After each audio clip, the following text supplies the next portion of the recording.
from the earlier introductions and contributions.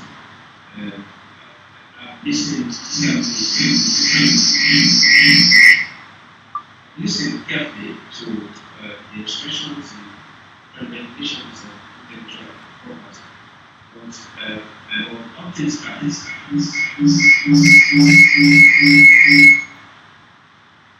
IP is the legal term that refers to creations of the mind and its expression in terms of inventions, literary and artistic works, symbols, names and images used in commerce.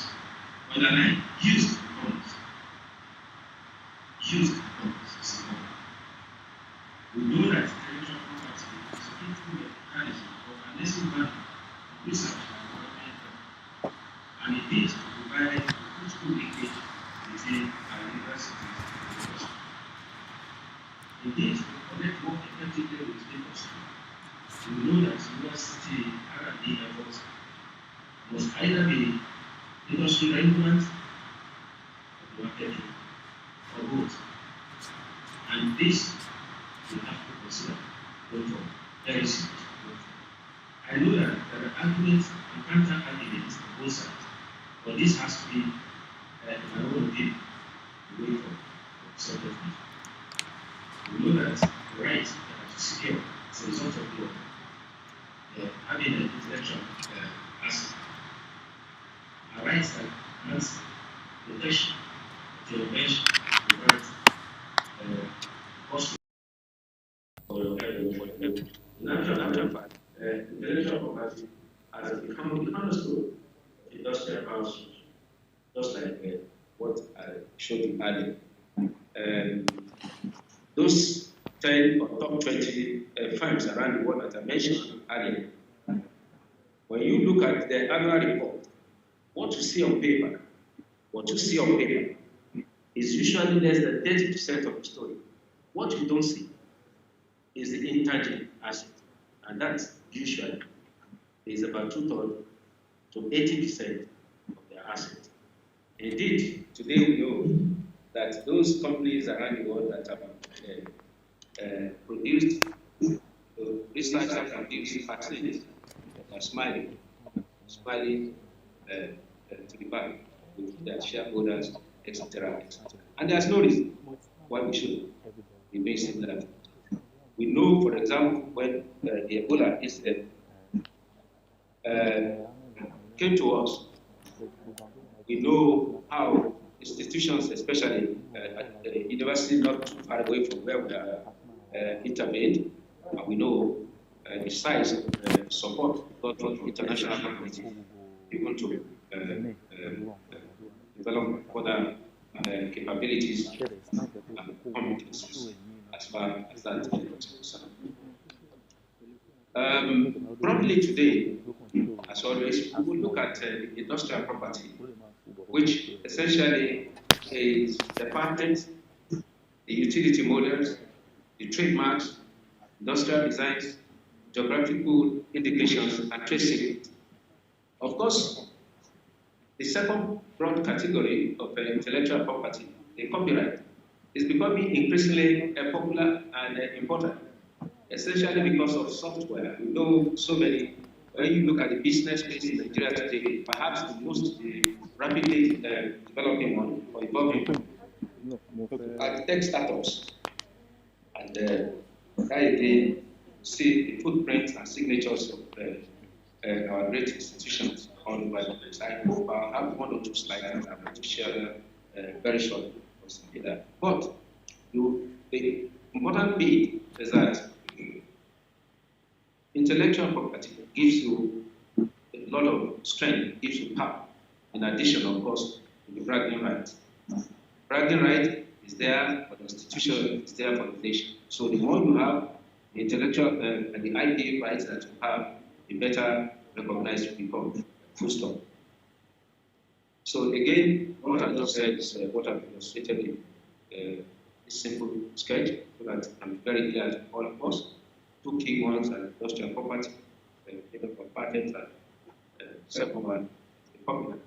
One thing that I must also mention is that some young folks are now beginning to even consider patents rather than just copywriting it. What they are trying to do is to say, look, with our software,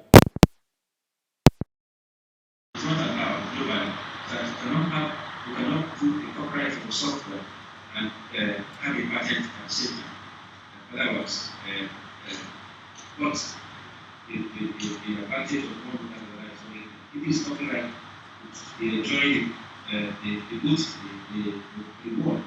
So up to about 50 years and even beyond the lifetime, whereas the patent has a lifetime usually about 20 years. So guys are looking at the possibility of switching from one to the other, but makes it too much interesting. There are so many benefits of the IP. We think this is one system, however, different bullets, and people trying to go through that later on. I think one that is very interesting is that it encourages innovation and creativity, which is one information area, and encourages transfer of technology. In other words, when we do our R&D and we come up with an end product, either in terms of processes or new technology, transferring the technology is what to do next. I think this is one area that we are not being particularly well. Before I close this discussion, I will be sharing new ideas with you as far as that is concerned. And indeed, I'm aware that the Director General of Luther is speaking about R&D commercialization after my presentation. How really universities connect with how universities connect with the industry. That's what I'm talking about. University industry. First, I want us to see the centrality, the importance of the university and industry as key elements of the national innovation system. The national innovation system is that system that encourages institutions, whether in private or public space, to interact, to effectively engage one another, take decisions on how to influence the standard of living of the generative citizens. So we always talk about the national innovation system because it's a system that is effective, it's very resource efficient, it's effective, and if you like, and almost at low cost. Because the primary requirement is the ability to engage with one another, ability to exchange knowledge, ability to share knowledge, and ability to translate and transform knowledge. That's what the system of innovation does. Universities today, more than ever before, place more emphasis on new knowledge generation and industrial application of knowledge and translation of such knowledge to commercial products in the market. Industry players capitalize on new technological opportunities from universities for maximum renewal and market renewals and profit maximization. This is very true and is very correct. And we better begin to get used to this. Because this is one area where I think we're not being particularly well. Because those of us who operate from this space, we believe that beyond teaching and engaging in research, our job is done. But I can tell you that in modern day, universities must do much more than teaching and researching, teaching students and conducting researches that will fetch them papers for the sake of promotion. We need to do much better than just simply conducting researches and putting them on the shelf of simply publishing papers and begin to do expert. We need to connect with industry. We know that, for a fact, that this connection with industry is not linear.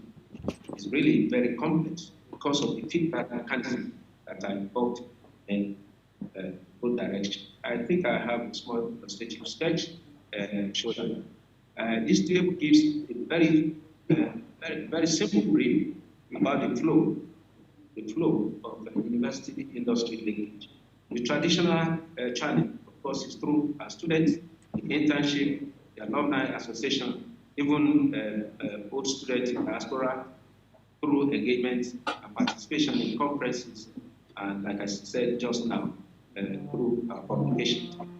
The community service is the personal training that we provide, information exchange that we give from time to time, including on our platforms, consultancy services that we provide through various service units of the university and externship. Both of these are short-term strategies, and the intensity is usually just about medium size. On a much more serious note is what we are celebrating today: commercial content, the commercial application of engaging with industries. And this, of course, includes the issue of patenting of patents, licensing of new technologies, incubators that we can provide in our space, and of course, a spin-off or spin-off firms. We will talk about one or two of these because my examples later on talk about an initiative that's very interesting. I'm sure maybe some of you must have heard about it. Of course, the bi-directional interaction is a collaborative effort, especially through joint engagement, research, and development activities with industry, or what some people call a contract research, knowledge network, through participation in technology parts. Now, this is the kernel of my submission here today, and this is coming from one part of my time. If you can see what I think this figure is very clear in it. On one hand, that's your left side. You see the space, university space represented in the Venn diagram, teaching, research, community service, and economic development are very prominent. On the industry side, you see the primary motive is profit, pursuit of profit, as much as possible. As much as possible, they are also expected to pay taxes. The goods so consistently is another issue, and product R&D is what gives them the edge, competitive edge. When they have a new product that is as a result of engagement in R&D, usually nurtured. But the point of intersection is what is actually the key to our discussion today. That intersection, that's the innovation space, the promotion of innovation, of course, at that intersection. In other words, when the university and industry they meet, you begin to see new things, new opportunities, new markets being created. And this is what I think we should be, really be paying attention to as we move forward in our pursuit of excellence as well. I've listed a number of benefits of such engagement. It creates a channel with industry for turning R&D up to innovations. In other words, when we do researches, either in the science faculty or engineering faculty, so even pharmaceuticals and medicine, and pharmacy, all of these things can actually turn to serious, tangible assets, but turn to products in the market. And normally, because we are here in universities, lecturers would like to be lecturers, they like to teach students, supervise students, write papers, and usually it ends there. But we're saying that beyond coming up with an output of research, we need to be taking much more seriously the additional step of turning those R&D output to innovation. We know that university industry contributes significantly to national socio-economic development and indeed global competitiveness. If you look at the last bullet there, it also improves the ranking and relevance of our universities. Because if you look at the metrics and the parameters that are used in computational work that we do, the issue of patents, the issue of product market, the issue of mobility of labor, all are very important. And I'm talking of this next slide, slide 21. is important industry collaboration of global relevance and indeed innovation. These are critical when they run at university. And I'm sure one of the things that we're trying to do in this university is to rank among the top 20 first and foremost in Africa, and then see how far we can go when we talk about global ranking. So you can see that these things are so critically important, and we have people in mind. I don't know whether I have time to tell you some of the stories, but I have had the opportunity of going around the Faculty of Science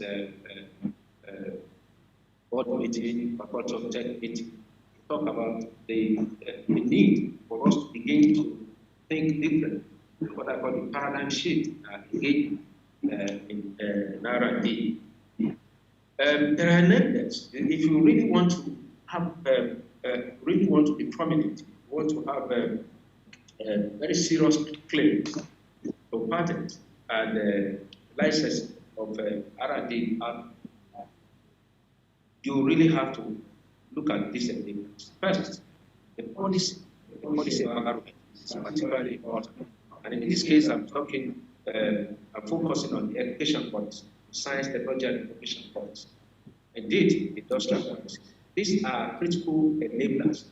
And so anytime any of us is invited to participate in policy review of any of these, please pay attention to the business end of R&D, rather than R&D for the sake of R&D, or R&D simply to enable some of us publish papers for the sake of promotions. It's important. Everybody, I'm not saying we should not be doing that.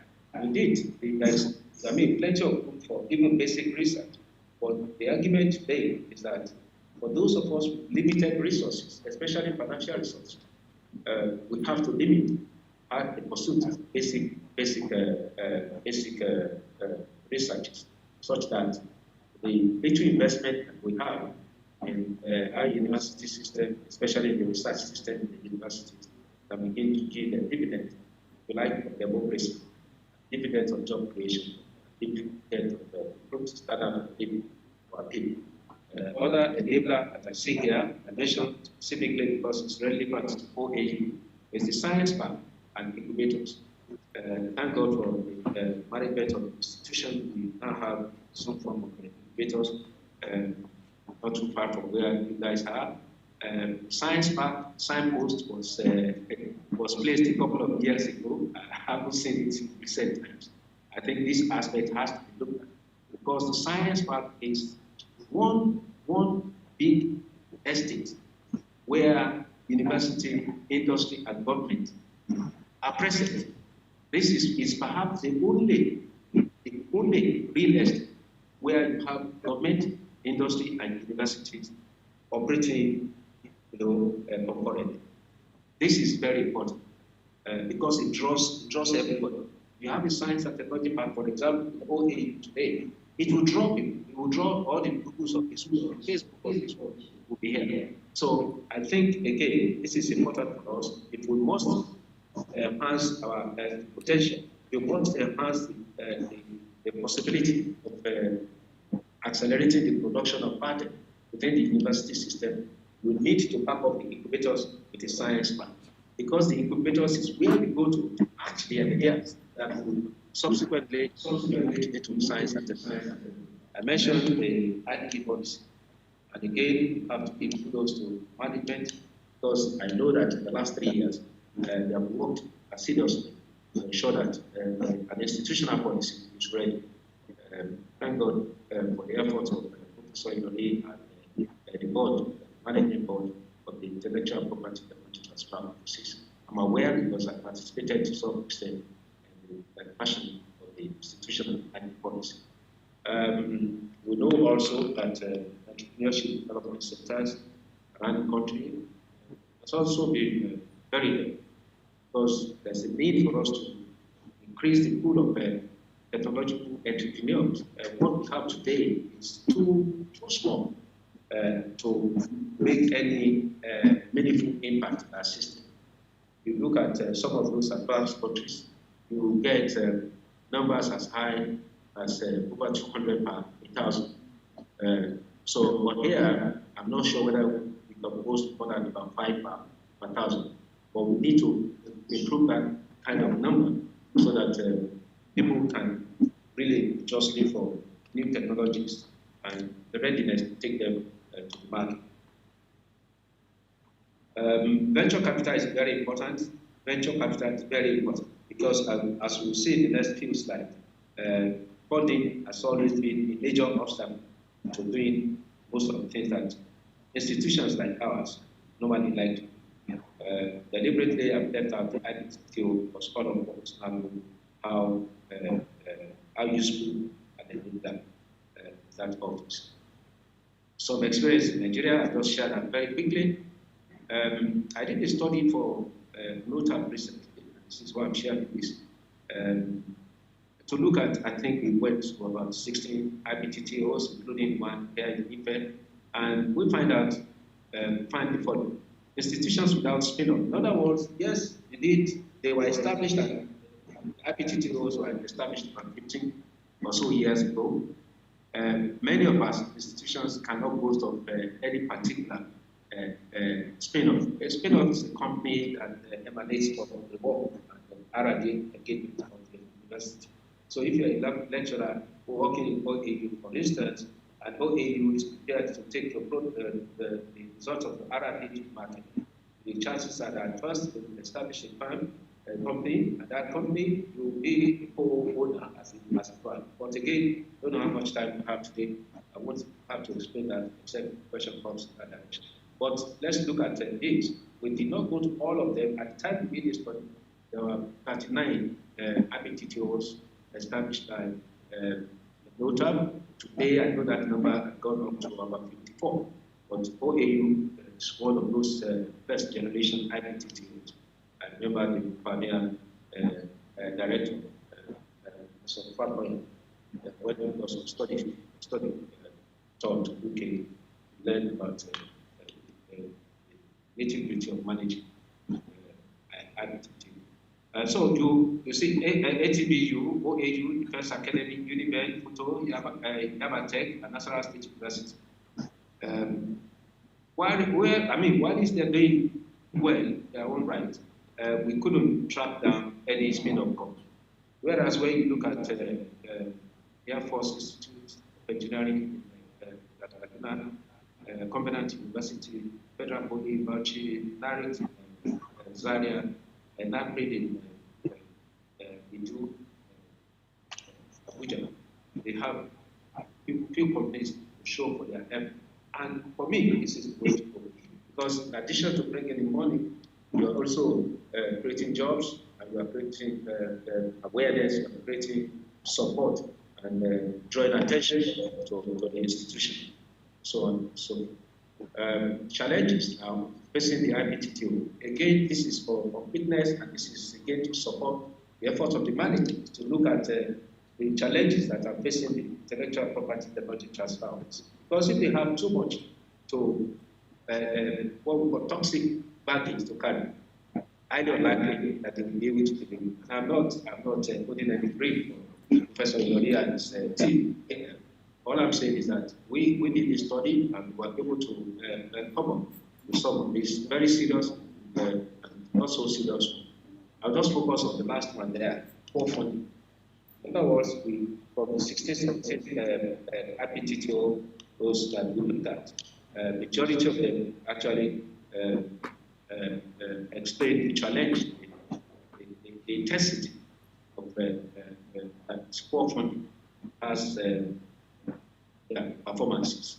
Because there are so many expectations, those offices, once you have the office, your institution, the expectations are usually very high. But most of them complain about other things.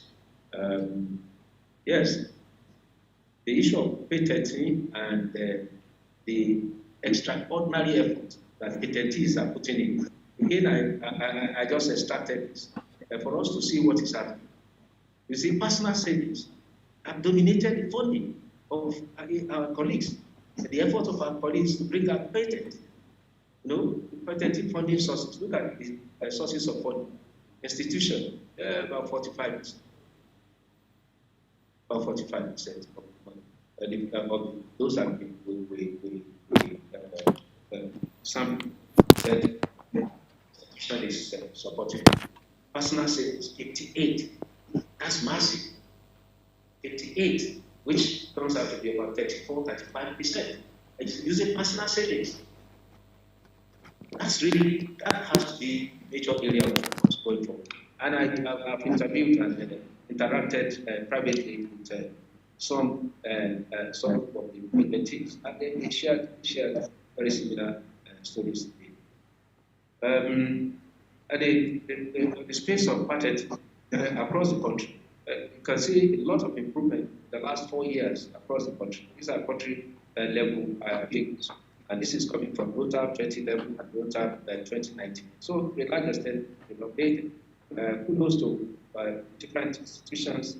I think maybe the functioning of the IBTT offices, but you can see a big jump. Between 2011 and 2015, close to 8 patents were granted. Between 2015 and 2018, more than double. That must be very good. And I'm sure OAU must have contributed 1 or 2 extras. And I think I have, yeah, okay, this is good. This was last year or the year before. I don't know the basis that will be with the Vice Chancellor today, but my good friend here is Professor Sani Agreed. Recently, I visited him in his backyard, and he's doing some wonderful things. My former acting Vice Chancellor, today, he encouraging so well. I'm sure that vaccine for COVID maybe would have managed from his group. We used to describe him as the village chemist. I don't know where you are, I don't know whether you are listening, but thank you very much for giving us the bragging right that one gets from having part.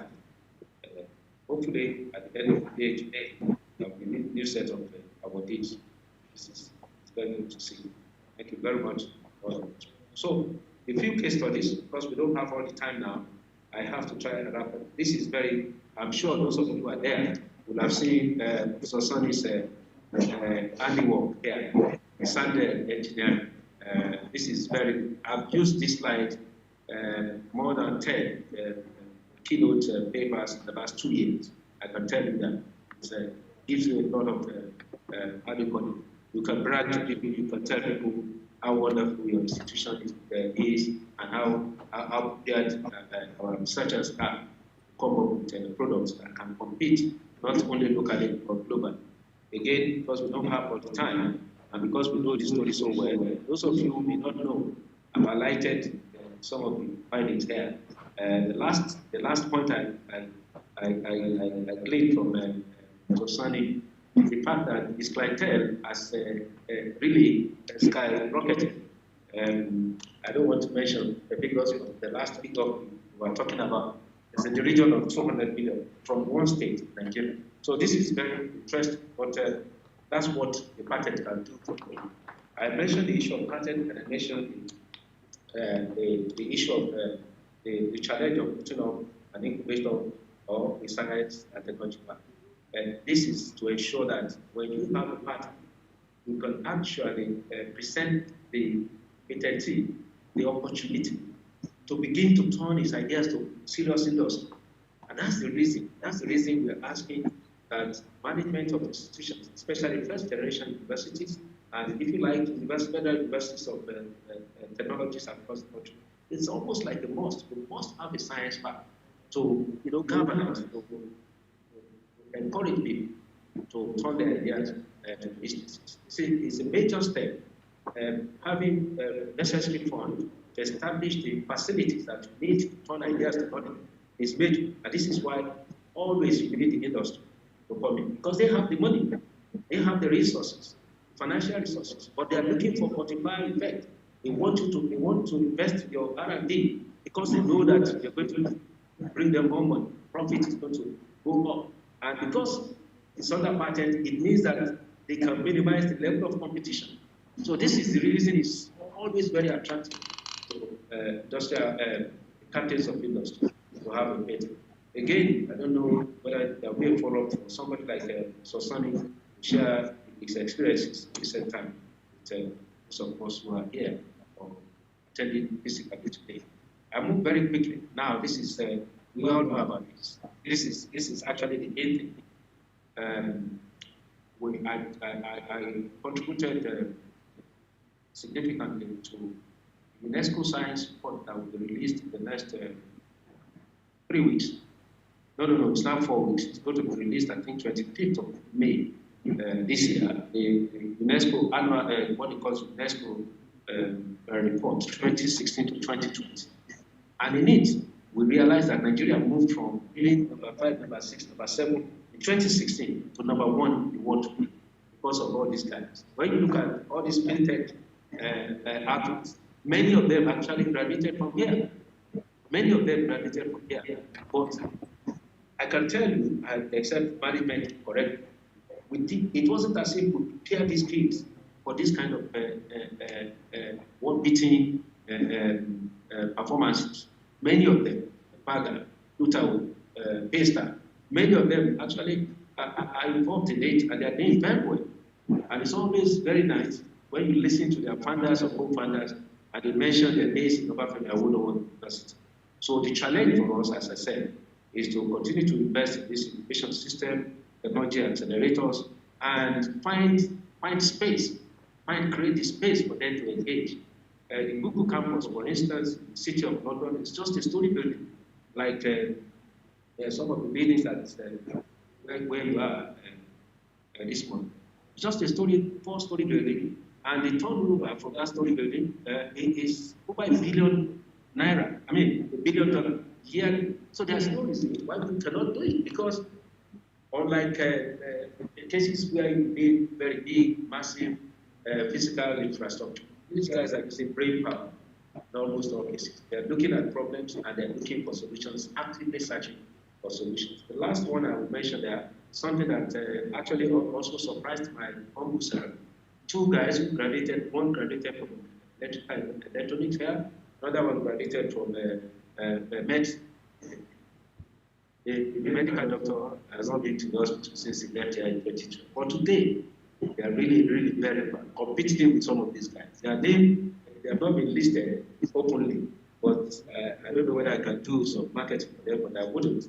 But this is what I'm saying is that because I mentored these 2 people, I know that it's possible. I know that these things are possible. And unless we have the platform to engage and interact and encourage some of these guys, many of these things will not really not come. The last point, this is a student that is still very much available. He was central to the mechanical ventilator that was designed and built for use during the height of COVID-19 in our teaching hospital here. So he came to my office. Would you believe he wasn't aware of anything called patent. He didn't even know that an intellectual property technology transfer office existed in no age. So the point we're making is that we still have a lot of mileage over. Distinguished ladies and gentlemen, I know that time is fast running out, but the barriers are always very important because strategies, those of us who are in the position of management, must look at these barriers, this set of barriers, and see what extent we can lower them so that we can begin to catapult and enhance the potential of our people vis-a-vis the production of patent that will not only support and elevate the ranking of our university, but also bringing money to patentee, their department, their faculty, and the whole university, and lead the nation as a whole. Again, I've said virtually everything here.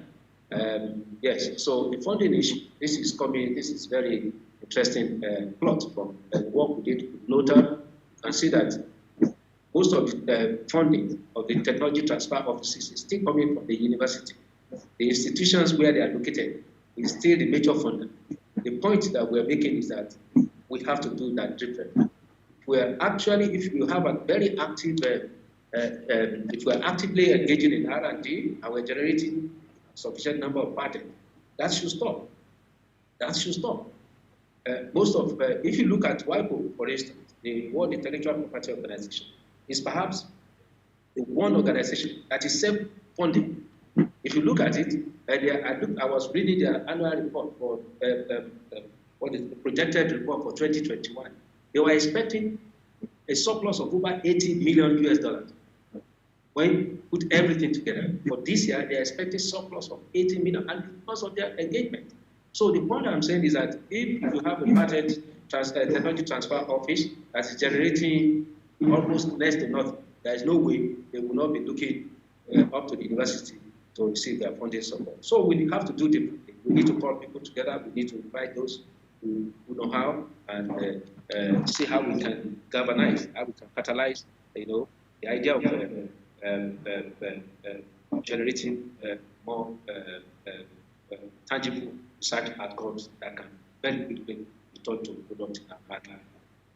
Finally, this is coming to the final point. These are my ideas for how we can do that. In my own opinion, we need attitudinal transformation. The mindset of our people, and I'm talking of researchers, teachers, lecturers, must change. This is not only for the OA. Wherever we have a lecturer, we have a people, especially those that engage in research. There must be a need for us to sit down and see how we can change that mindset. I can tell you that universities outside Nigeria, China especially, in the US, they generate 2 patents per day. 2 patents per day. In a year, you are looking at over 600 patents. Natural for China, in the last 5 or 6 years, became the first and the only country in the world that has kind of filed over 1 million patents in 1 year. 1 million patents in 1 year. So it's possible. And they teach us. I mean, what they do normally is to teach you how. Many of these we wouldn't take seriously, but there are strategies for ensuring that we can begin to gain more mileage in terms of people. So I think that institutional reconfiguration is also very important. The other models are there. I'll just leave them because I won't have time to go through them. But the first two is to do with our researchers. The second one is to do with the institutional reconfiguration, which I've explained several, and some of the explanations are actually also listed here. I think gone are the days when we do research in chemistry or research in physics, and we think that that research will get to the market. Gone are those days. I think for us to get to the market, we have to embrace multidisciplinary research. Inter-university collaboration is crucial. When you look at patent hotspots around the world, usually you find collaboration, you find networking. You cannot find Shambhala in one laboratory and is trying to look for a patent. He will have a research team. If you ask Professor Sunny, he has about 6 or 7 people within his team. I saw the structure of the team. So it's important. And they come across, they come from virtually everywhere. Agri extension, chemistry, mechanical engineering.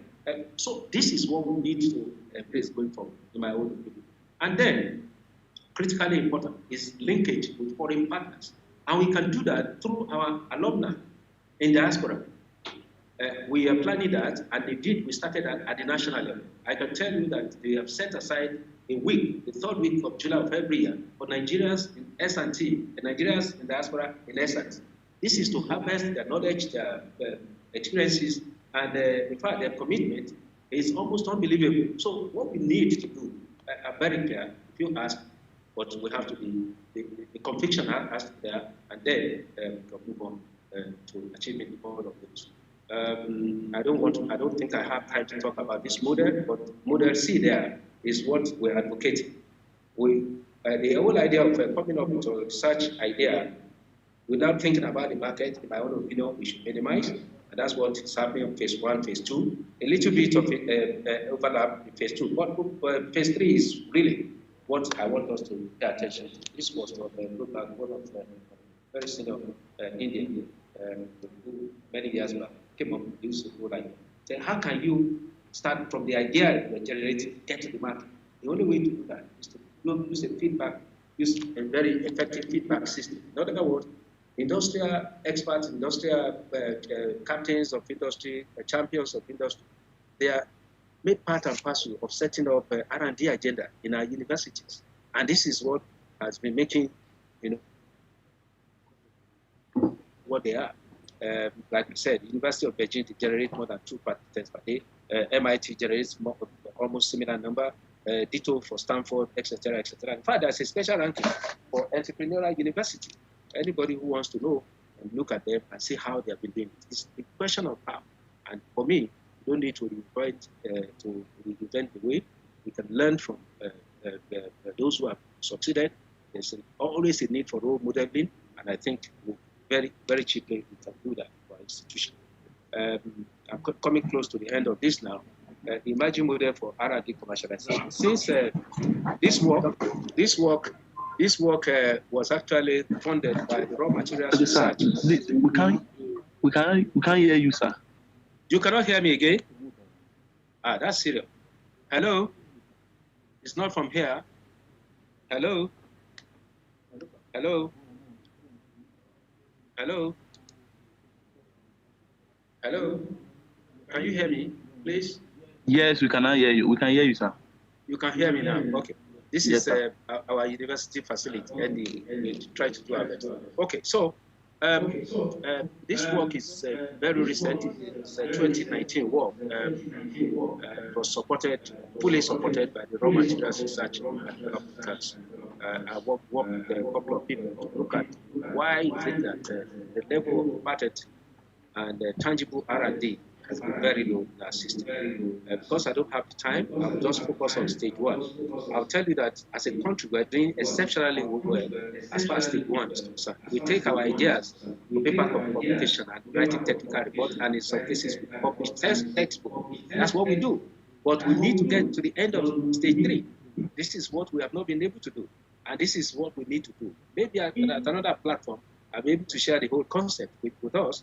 But to come up with this actually took more than 6 cities, including meeting people like Sosani, making people with the Prototype Engineering Development Institute, and so many other universities across the country. But this is already going into a monograph and will be published by the Raw Materials Research and Development Council.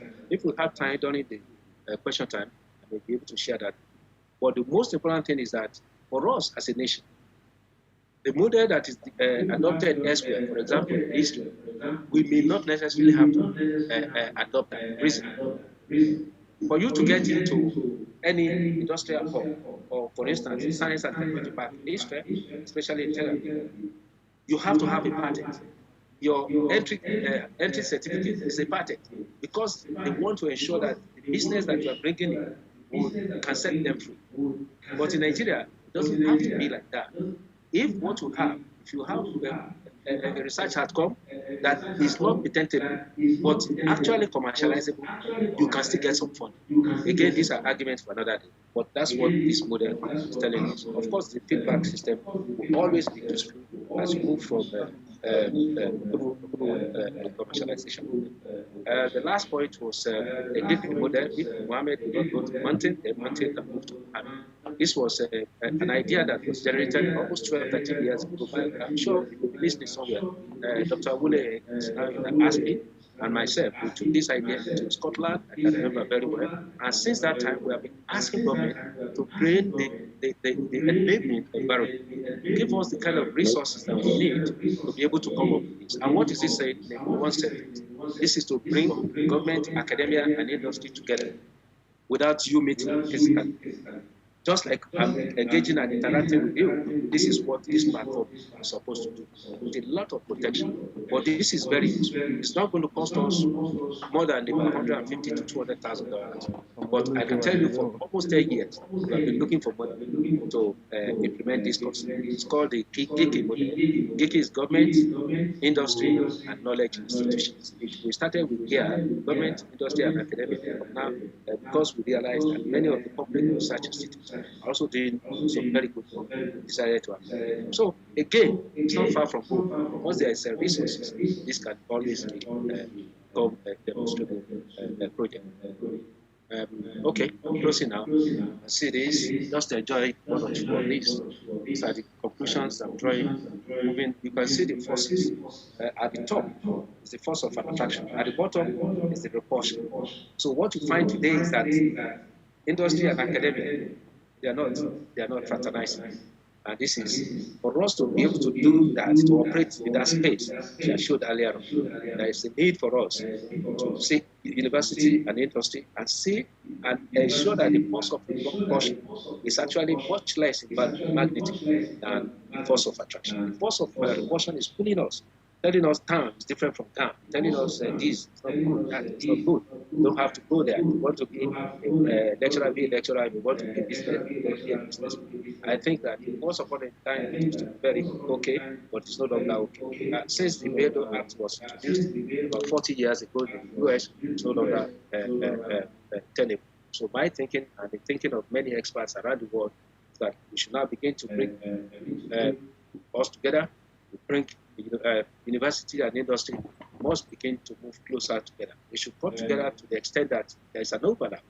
There's an overlap in what we do. Forces of attraction must be. And once you create that space, that overlapping space, things will begin to happen. You see what interface promotes innovation. Innovation is power. Innovation will generate jobs. Innovation gives you competitive edge. And that is what we say. Distinguished participants, ladies and gentlemen, the triple helix. This is the triple helix. The authors, Ethelwit and Lodisdorff, they describe this point, that point that you see there, as the innovation space. In other words, if university and industry are engaged and you don't have the government, you may not have the enabling environment. But once you can succeed in bringing the university into that space, then the chances are that innovation can explode, and many more people can come up with patentable ideas, patentable output, such that you and I can become not only teachers, but really not even belonging to the middle class anymore. I don't know whether I'm saying the right thing or not. But really, there's no reason why we should not belong to the top echelon of society if we can do this. I know I can mention so many universities around the world where the lecturers are really, really very rich. And so this is what I have come to understand. So in closing, distinguished ladies and gentlemen, I think the federal government of Nigeria needs to create a national platform to activate functional linkages between strategic ministries. And especially I'm looking at the Federal Ministry of Education, the Federal Ministry of Science and Technology, and indeed the Federal Ministry of Investment, Trade and Industry. And to bring these three ministries together, the Federal Ministry of Budget and National Plan, he who pays the pipe was dictated to. This is not the first time that I'll be sharing this concept. I did earlier this year, I did so at the national meeting in Abuja, and there's no reason why this should not happen. This is, in my own opinion, that assists us to strengthen the Nigerian national education system, which would ensure that we are able to effectively deploy the triple helix approach, which I just showed you, to support the urge, drive, generate many more parties, so that become more and more recognized in the sub-region and globally. Investment in critical infrastructures are important, like the centers in science laboratory which we have, many other universities in Nigeria now have, science and technology backgrounds that I mentioned earlier. Faculties, especially the faculties of science and technology, they need to initiate and engage in industrial extension program. I said this to LUC a number of years back, about 2 or 3 years, what do they call this? Management and meeting, that we have learned one or two things from industrial extension, agric extension program in agric faculty. There must be a way for us to rethink and begin to see whether it is possible to begin to award a degree in industrial extension. Again, I put this before AUC years back. Because what we need is that bridge. We need people who can occupy that space, that interface between industry and the university. Bridge cognitive distance by inviting industrialists to make contributions to curricular and agenda setting for research activities. Third fund, in my opinion, can be used to stimulate inter-university research, but this research enhance the quality of education and research. And I think this is a good point to say thank you very much. I appreciate the opportunity to share my views today. Thank you. Wonderful.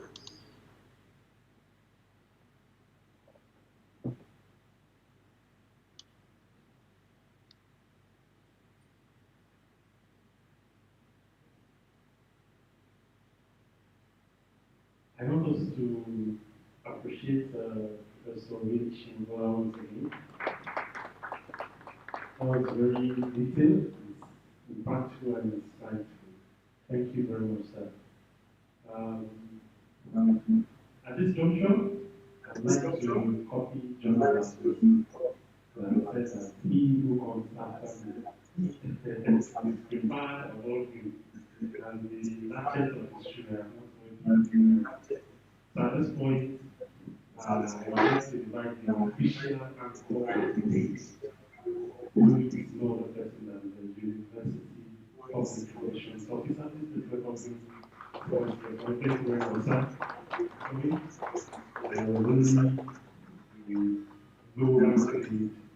I really global credit and please let's put our hands together for him. Don't mind him is not really don't mind him is not doesn't qualify doesn't qualify fantastic and participant. Let's put our hands together for this. Right, we have listened to the presentation. The next thing we have is to appreciate those who have joined us in the class. Those who have joined us by giving the certificates, and after that we go to give awards. We have a message here. Can I come out of the question? I want to particularly appreciate great alumnus of our university, and who engaged many who was going as a Nigerian. But for those of us who now know that the second speaker who is the Director General National Office of Acquisition and Promotion of Dr. Odan Soon Mohammed, may not be available I was talking to them about the man I want to appreciate his assets that looking directly at me. After leaving the office of the branch, probably because of Sujoni Nabuja. Probably because of Sujoni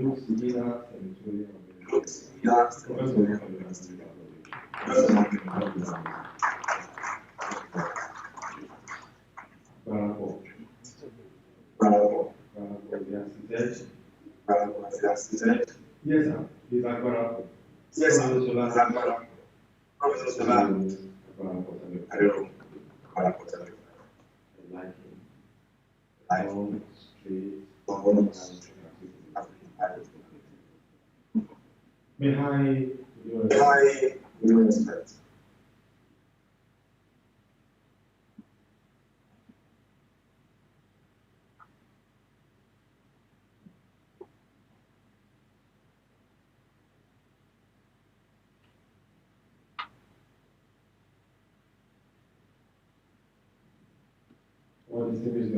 What distinguishes your first against the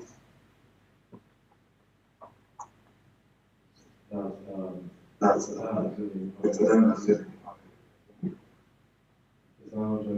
now joining us. By the grace of God,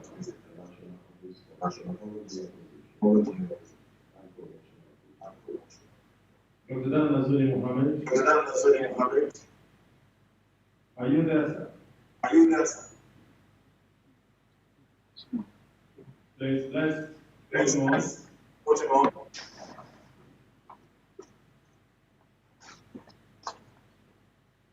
Hello? Hello, sir. Hello, sir. We can hear you. Morning, sir. Just good morning, sir. Please, you're welcome to this, to University. Intellectual property and economic transfer of this conception with central research. So we're going to have you on. I'm on. Only the audio is poor, so I hope you will hear me. Yes, sir. In fact, we can hear you much louder. It's as if you are here with us. Thank you very much, sir. You can go ahead, sir. Yes, sir. Yeah. Please, let's put hands together. I can hear you. I'm on. Yes, please, let's put hands together so that we hear us. I want to thank the organizers for the opportunity given to the Director General. He's indisposed and he has asked me to represent him. I want to thank Professor Shiambola, my Oga, for the presentation so elaborate. He has taken a lot of the burden off me from what he has done. But I want to, before I begin the presentation, to make some correction with respect to one of the statements in one of the slides he presented. He says lack of support by NOTA on patent applications.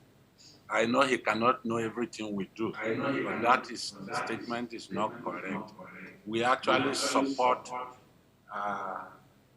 inventors and innovators, whether they are institutional or individual, to patent the outcome of their works. In fact, last year, 2020, all patents issued at the Patent and Trademark Office, 65% of them were facilitated by NOTA.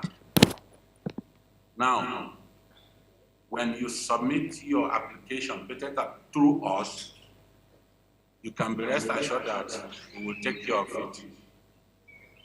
We do not only pay your fees, we do the due diligence and package it before taking it to Patent and Trademark Office. What you get at the end of the day is your patent certificate. Just last week, a government agency approached us to assist them because, according to them, since 2018, they filed for patent and did not be able to obtain the patent certificates. But because we have a working relationship with the Patent and Trademark Office, we get our patents fast enough. So we assist, we support patent applications that are submitted to us. That is on that. Now, that is the outline of my presentation. We know that every product in the market started as an idea in somebody's head. We can see everything around us was at a point in time just an idea in somebody's head before that idea was reduced to an object. Now, what gives rise to ideas? This is where I think our researchers need to be up and doing. Ideas come from improvement, for the desire to improve quality of life. Ideas come from crisis. Today we are in this COVID-19 pandemic era. You would get to know that there are a number of inventions that have come up as a result of this. I'm aware that OAU has also contributed to this number of inventions. So, crisis give reasons for us to invent, give reasons for ideas. The third is economic benefit. We would want to derive economic benefit, in this case profit, and by that we generate ideas that will give us this.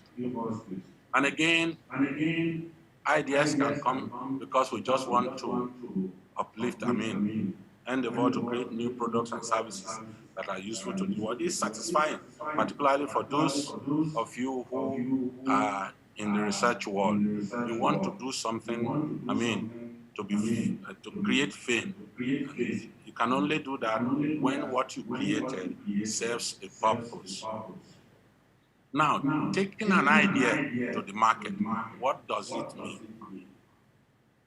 Taking an idea to the market means that an idea, from the idea stage, you develop it, it gets to a product that is sold or that serves a purpose in society and therefore is needed. Now, there are two aspects to taking an idea to the market: the business side and the technology development side. Fortunately, Professor Chiambola has actually dwelled extensively on the business side, and I will not be talking about that for two reasons. One, we do our work here. The work we do here is intellectual property. The second is that we are talking about an academic environment where you are involved in research. So we look at this from the research perspective, from the IP, intellectual property perspective. Now,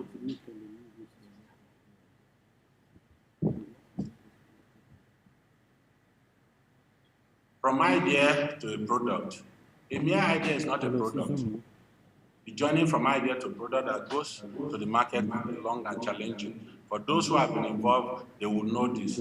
Professor Shiambola has repeatedly made the example of Professor Sani, I hope I'm right about the name. So Professor Sani, who has had the experience, will tell you how long it took him from when he had the idea until he developed it into a product and eventually it got to the market. So it's not an easy path to tread, but then it is very, very satisfying. Now, you may take this path to take your idea from the product, from an idea to the product and then to the market. One, take time to research your idea, to obtain intellectual property. Three, develop the prototype, and then commercialization. Now, let's look at each of these one after the other. Taking time to do your research. Some call it market research. Some will call it due diligence. What do we mean?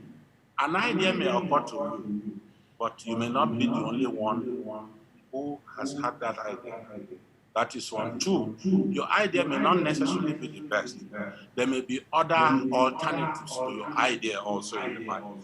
So the first thing you do when an idea occurs to you is to think about your idea and to do research. Go out, search, go to databases. I will link this with the next one. You take your time to search, to do due diligence, to look at the market, see what exists. How do they, differ from your idea? How is your idea superior to what you already have in the market? These are some of the things you have to consider. And in doing this, you would also look at the intellectual property aspect of it.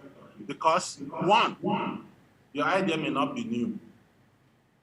Others may have had the idea. And if you develop it without finding out whether your idea is already in existence or there are products that have already incorporated your idea, you'll be doing a lot of things. One, you would have wasted a lot of time, effort, and money in doing what has been done. Two, you would probably infringe on somebody's idea if it has existed before. And you know how costly that could be. You would have heard and seen court battles between companies about infringement on IPs. I know there is the popular one between Samsung and Apple. Though these things are not common in our society. Now, once you have cleared the legal aspect, you are now sure that your idea has not existed, or there is a way you can improve an existing. If it has existed, there is a way you can improve it. You now go ahead to develop a prototype. Now, this is the point where you reduce your idea to an object, a workable object. And because you've done your due diligence, you've done you've cleared the legal path by obtaining an IP. Now, because once you've cleared that your idea does not exist, now what you do next is to apply for an intellectual property protection. Why do you need to do that? One, so that nobody who comes after you can claim what is rightfully yours. Because the IP law in Nigeria says first to file. So whoever files first is the owner of an IP, even if you are the one that developed that idea into a tangible thing. You have to go to the court of law to be able to prove that that idea was yours. So to avoid this, you have to obtain an IP protection. Two, you also need an IP because you, at the end of the day, would want to commercialize your IP. And no one would take anything that is not protected, because then everybody would have access to that IP. So without your protection, it means that fewer people, if any, would be interested in your IP. Now that you have obtained an IP, it is time to create a prototype. To produce a prototype as a proof of the workability of your idea. Many a times I have attended workshops and seminars where I hear people saying, we are commercializing. Agencies of government are commercializing. When I hear that, I tell them, you are not commercializing. What you've done is to reduce your idea to a prototype, a workable prototype. You have only proved that this thing works. And now you are displaying that workable prototype for people to see. Those who are interested. For one, you do not have the expertise to commercialize. You are not set up to commercialize. You do not have the expertise to commercialize. So you're saying that you are commercializing is not true. We were made to understand a certain agency in the Ministry of Science and Tech says they commercialize, and they were giving money to commercialize. Now you are told to produce 1,000 pieces of your invention. Do you have the expertise? Do you have the facility? Do you have the infrastructure? These are what you lack. And that is why we always advocate that once you've reduced your idea to a workable prototype, it is now time for you to take the next step as an inventor. And what is the next step? The next step is now commercialization of your IP. And this is the path that we advise for researchers for the reasons I had already stated. Commercialization is the process by which intellectual property rights are converted to marketable products or services and enter the market to generate a return for the owner of the IP right. Now, there are many pathways of commercialization, depending on what the IP needs to maximize returns for its owners. We shall look at them one after the other. The first one is assignation. In this situation, this is a case where the IP owner relinquishes completely the right to another. You transfer your ownership to another entity entirely.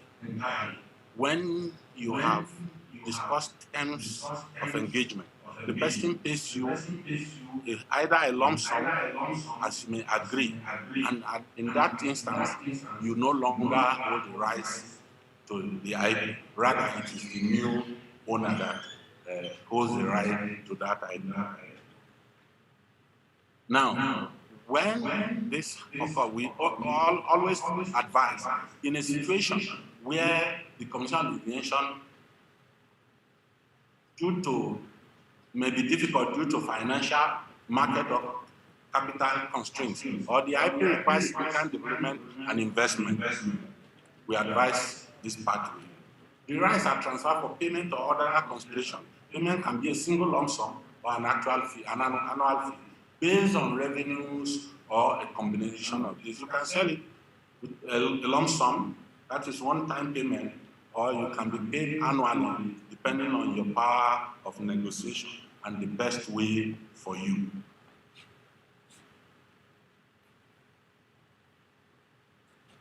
The second one is licensing.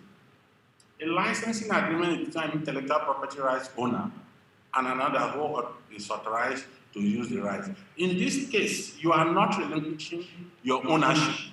What you've done is to give the licensor, the licensee, the authority to produce and sell the IP. You still retain ownership, but you're given the authority for the person to market your idea. In that case, you do it under an arrangement. Now, you could do this in three ways. One, exclusive license. In this case, where a single licensee has the right to use the IP, you are licensing it to one entity, and it's only that person who has the right to use it. The second one is sole licensee, where only one person and the owner could use it, and the other is non-exclusive license, where several licensees have the right to use the IP. You could license it to a number of persons. The other one is equity holding. In this case, you can now contribute your IP as your equity in a company. I heard Professor Shiambola talking about the science park, and this is where it works, where you now have a science park, set up by a university. The university now producing the IP and contributing that as an equity to any startups in that science park. The people who are coming to set up the company have the expertise, they have the finance, they have the infrastructure. What you've done is to contribute your own IP as your equity. The fourth is partnership or joint venture. This involves a joint venture between parties in commercializing intellectual property. This often occurs between the private and public sector. And like I've already said, the university is a public sector, so you could contribute it with the private sector and you move ahead to commercialize your IP. We are told that the vehicle Benz is actually a product of joint venture, that Mercedes-Benz constitute two names. The Benz was the engineer that developed it. The Mercedes is the name of the daughter of the financier who provided all that was needed to take the product to market. Like I said, Professor Shambola's presentation was so elaborate, it made my job much easier. I think we will have to stop here. In conclusion, I want to say that there are several paths by which an idea could evolve into a product in the market. However, for a research community, the commercialization of an IP is an option, or maybe the obvious and easiest way. There are many paths, but this commercialization of an IP is an option, the option that is the easiest and obvious for a research society like OA. With this, I want to say thank you for the opportunity to present this paper.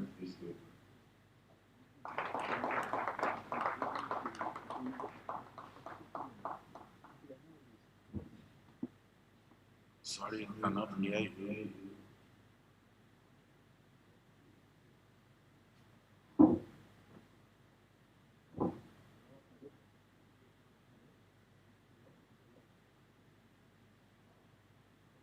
supposed to meet each other. Hello. Hello.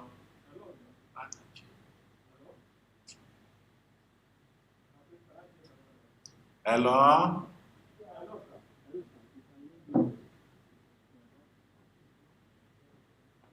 The host is muted. No, it's not muted, but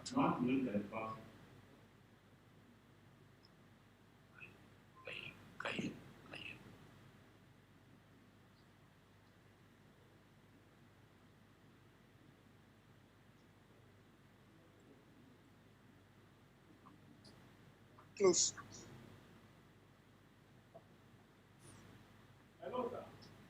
Can you hear me from there? hello, I'm having technical problems. Yeah, I cannot hear you. Are you sharing your slides, sir? We can hear you clearly, sir. No, I did share, but Hello? Hello?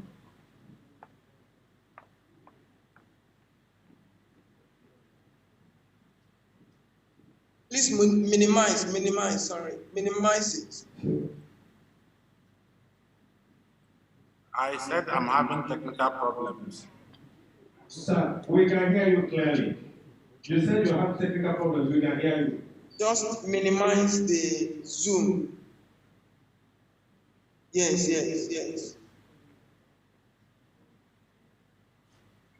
You can press home on the laptop. It's going to take us to the front page.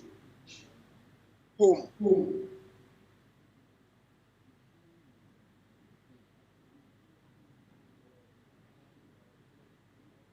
Go ahead.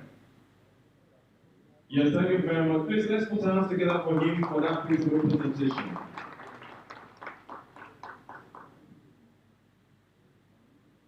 We sincerely want to appreciate you, sir, for your time, effort, and energy. On behalf of the Vice Chancellor, we would like to thank you for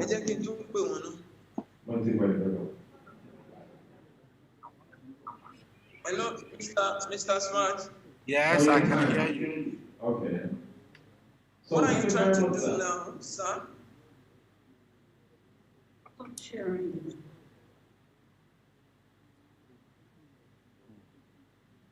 Well, probably we have to continue with this program. Yes. Well, thank you very much, sir, for all you've said and your knowledge. Now, the next thing on this program is the presentation of certificates. And from what I have here,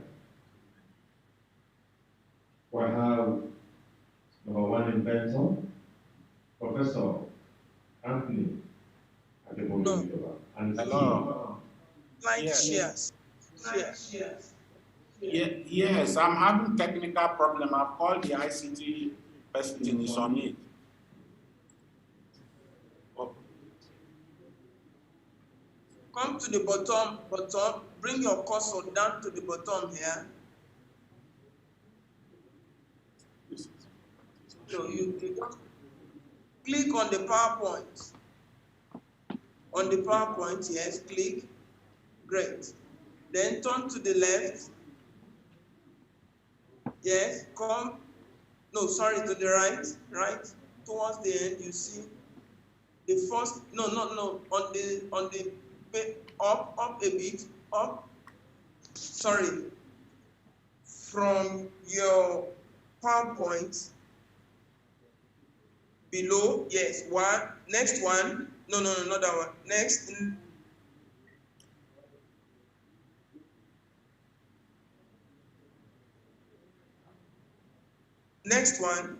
Next one, sir. no. The next one. Yes.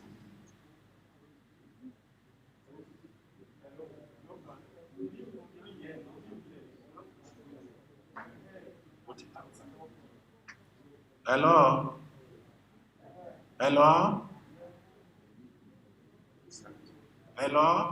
hello, sir. Please hold on, they are testing it, please. Yes, thank you very much. Now we want to go with this program because of our time. The first we have inventors there, and we're just calling in serial number, not in any order of importance, please. The first person we'd like to call is Professor Anthony Adeboye and his team, Department Faculty of Pharmacy, with the title Sickling Shrub, a herbal medicine for the management of sickle cell disease. Professor Anthony Adeboye and his team, from our Chancellor of the University.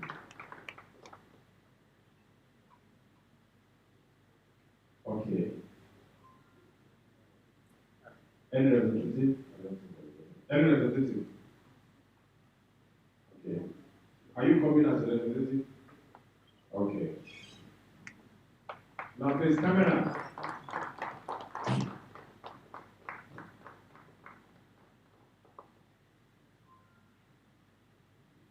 I saw cameraman the other time. Yes. Now please, come on.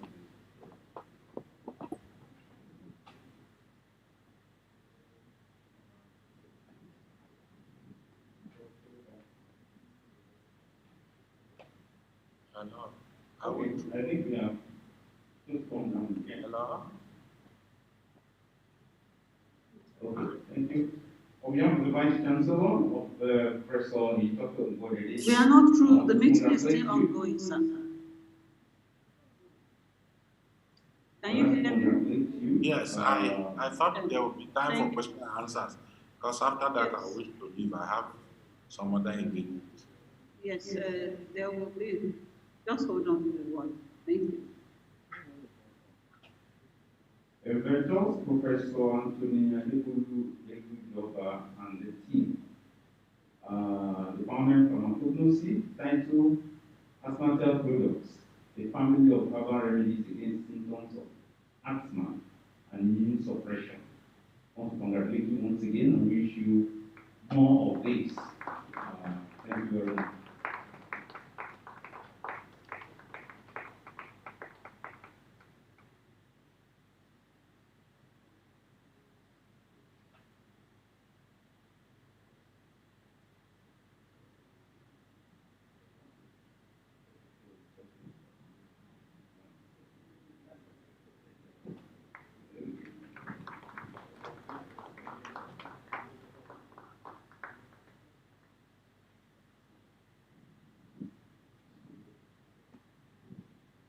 Now the second person is Dr.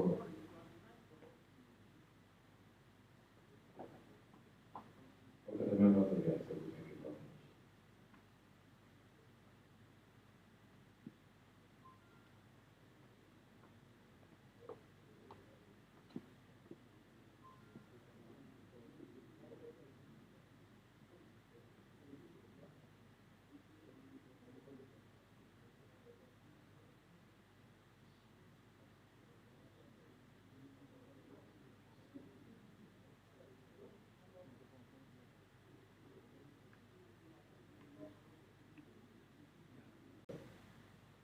Dr. Latif Ayodele Sani from the Department of Agricultural and Environment Engineering, for the title of his invention, the machine for simultaneous pulverizing and sifting of compressed the water cassava mash and other agricultural materials.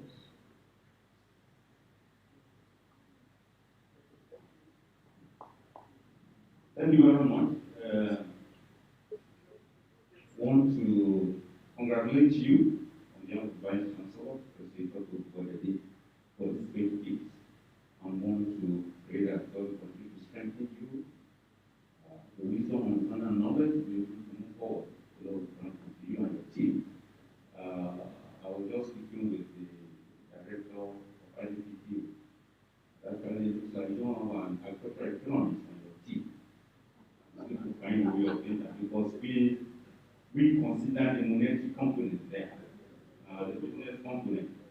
So it's very nice to consider. So this is the invention for a machine for simultaneous pulverizing and siting of compressed the water cassava mash and other similar cultural materials. It's a great one. Congratulations and wish you all the best. You are always on the list at any point in time. Patents have been awarded. So congratulate you again. Continue to be strengthened definitely. I'm sure the continue to support you. No audio from them. Hello? Yes? Hello? Yeah, who one is Zoom meeting? Who are meeting? Ṣé máa pẹ̀ bá torí tẹ̀lé? Prof, ẹ mú ti ara yín o. Mr. November, I thank that I'm enjoying this community. The third person here is Dr. Oluwadare Olade, Department of Physiological Sciences. Prof, Yes. please mute yourself. Okay, I'll get back to you. You can see what the numbers do.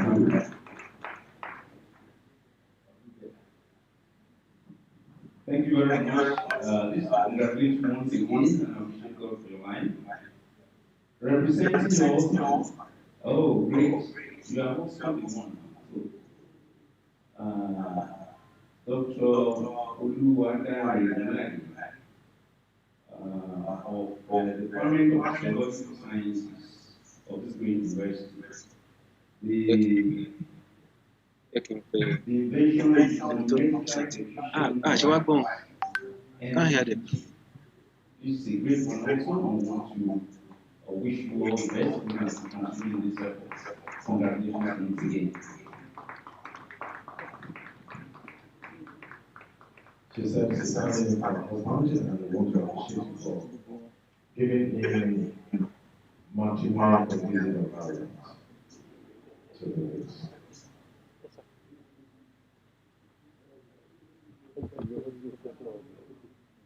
So the next, ladies and gentlemen, I have a comment which are all over your way. Okay, so in the road, something that will be in the life and we have to continue.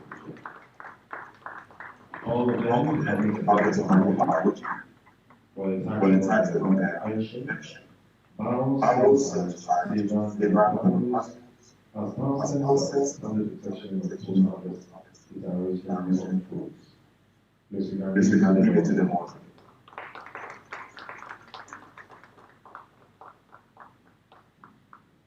Thank you very much. Once again, thank God for all these opportunities and we continue to record all these awards from our great institutions. Thank you for being us. Congratulations. Dr. Toliniro, Emmanuel, all the department of biology, science. Oh, two from the energy research. Congratulations. The invention of synthesized silver nanoparticles as biosensor for timely detection of post-harvest duration of fruit. Actually, you see, most of these inventions stem from agriculture. I mean, those with the faculty and very proud. And just like I was telling the director, what we just did is further creation of awareness beyond the bounds that we are in. Congratulations once again for taking this direction. We do all the best for that efforts.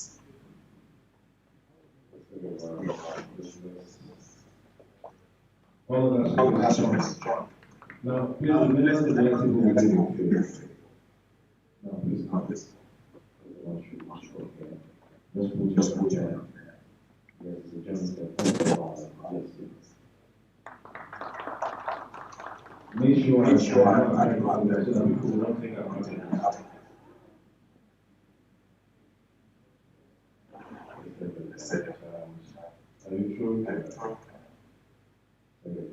Then the last one. Okay, the fifth one is the first objective of the statement about the promise of economic and electrical development.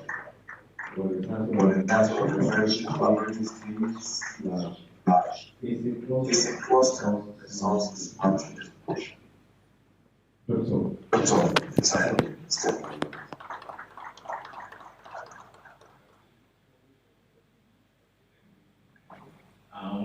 once again, thank God for this achievement Vice Chancellor. This is the grant of repentance to Dr. Who is this is all one. On the regulation laboratory skills, personal resource institution. This is wonderful. Wish you all the best in importance of efforts. Development. Thank you very much.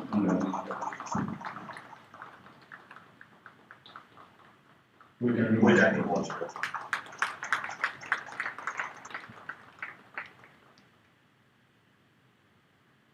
Now, please, you take the photograph.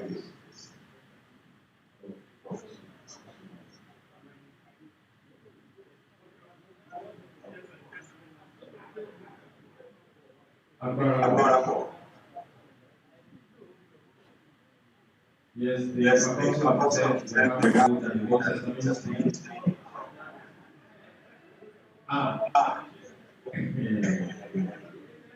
Ancient, I was about to say ancient and modern. Okay, I didn't know.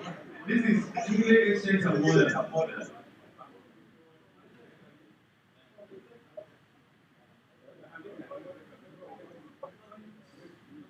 This is intimidating. Faculty of Tech.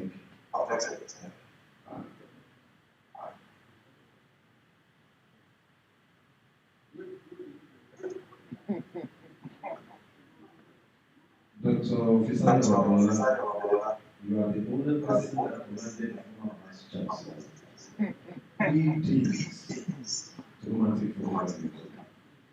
In fact, you are Babola. Come on. Babola. Thank you very much. Okay, so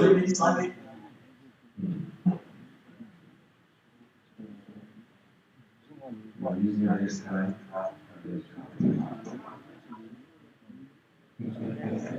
And you are sitting on someone's red chair.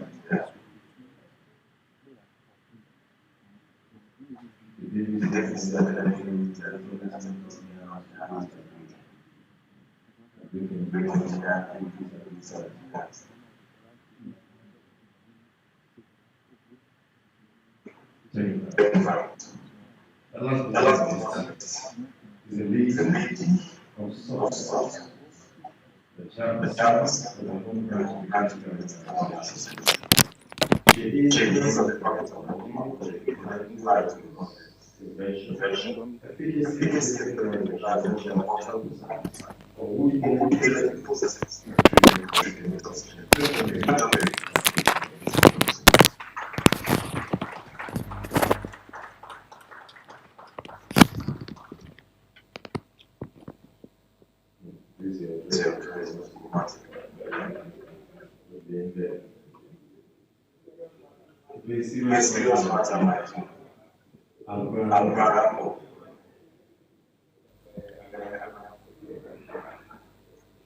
Now, this is really important thing for your life. It's not the first time you are hearing in this sort of award.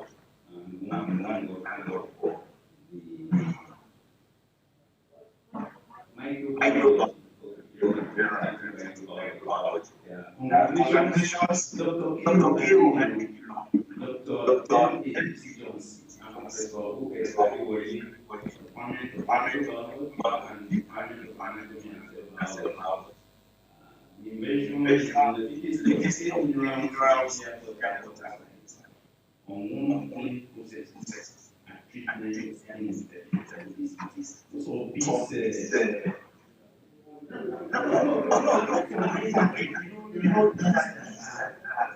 expected so much for take young because the lady industry they bring some person on the team as well, so that we'll be able to move ahead and don't let me make that mistake. Make a protocol, a prototype, and then commercialize as well. I would congratulate you and your team and pray that the Lord will continue to be your water. Thank you.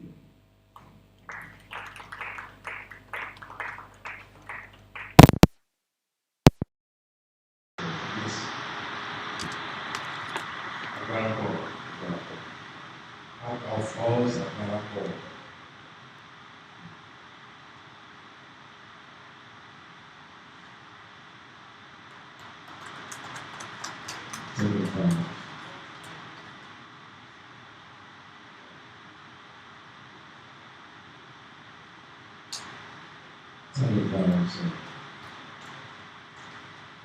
Now, please, I will still ask the members of the activity to please come up.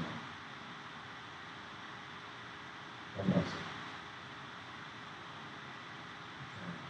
We have awards here. Still want the members of the team the presentation. The DVC was said at the time having externalization of our pension. Probably I would say this, that for those of us who are connected with music and so media will assist us projecting ourselves and making us a reality. This is a link to the other activities.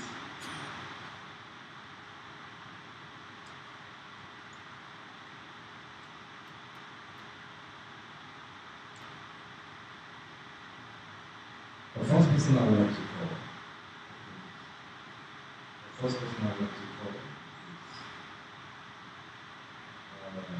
former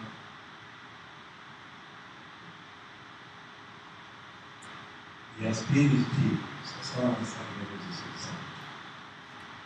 Then former HOD, former dean of faculty, a member, former vice. How do you know? Agbarapo. You are spiritually dangerous because we are living my friend. I am former member of council, former pastor, and secretary general of Association of Vice President of the University. Permit me to call him full. Professor, I call him Willie Michael.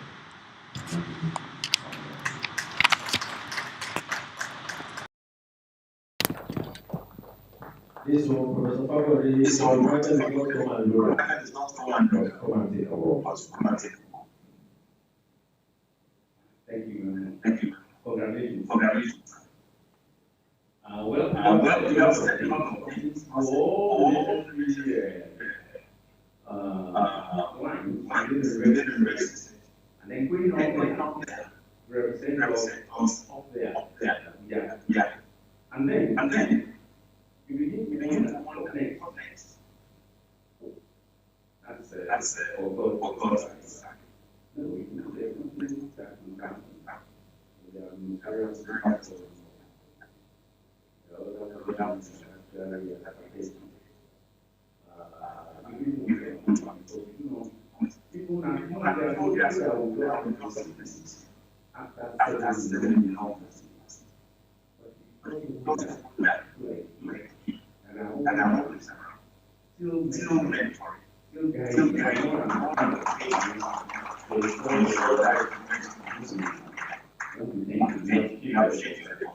But this is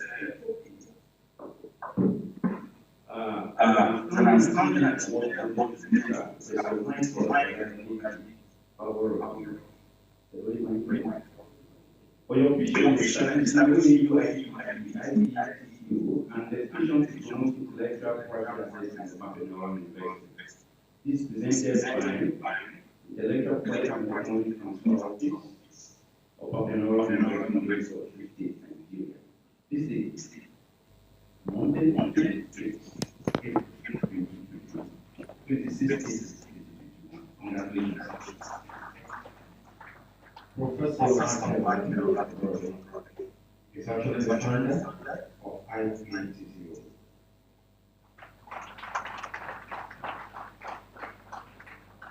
He's a man of history, a man of justice, a man of excellence, Michael Untitled. Vice Chancellor of the University. 2006 to the who's else again?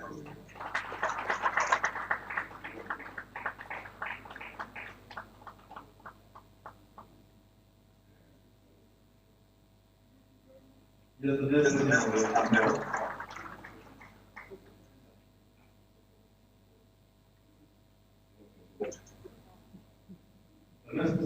I have is losses. We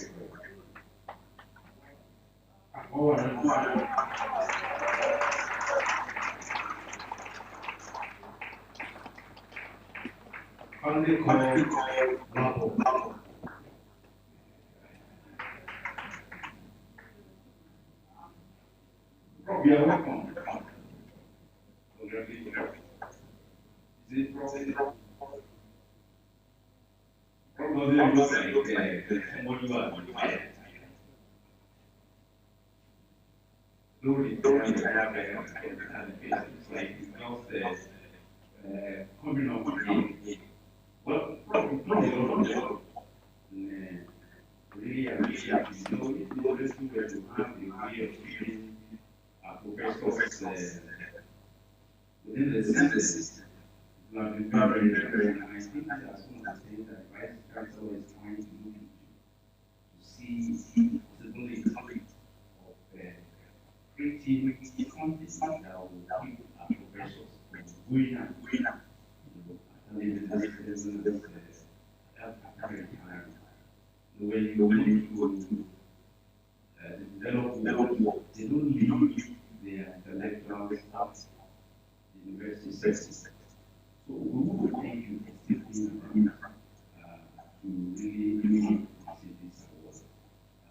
And as only that is presented to you, Engineer Professor Wilson, for the in recognition of years of dedicated service as the pioneering director of IPTCO of Babylon University, between 2006 to 2012. Presented by the Commercialization and Technology Transfer Office IPTCO of Babylon University, Lagos, 26 April 2021.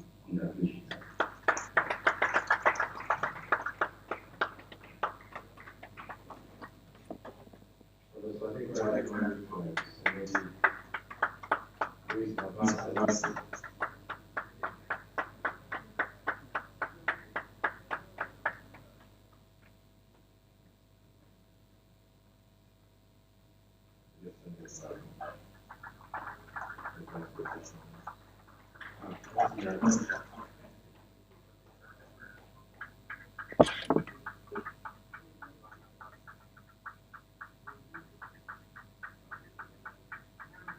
Yes, and that's how Professor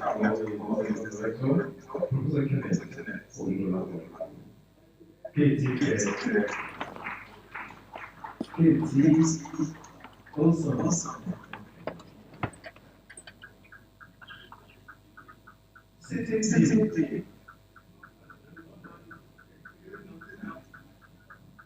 Yeah, congratulations again for this recognition of your founding leadership award. Presented to you, Professor Kenneth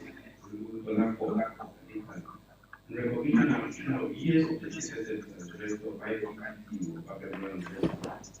In 2015, presented by Intellectual Property and Technology Transfer Office of Everyone University Way, today, 26 April 2021. Congratulations.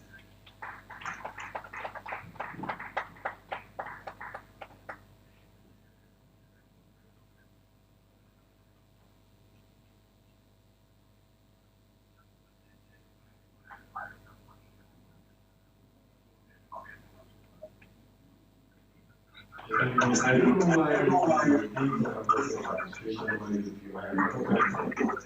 They normally give you medium.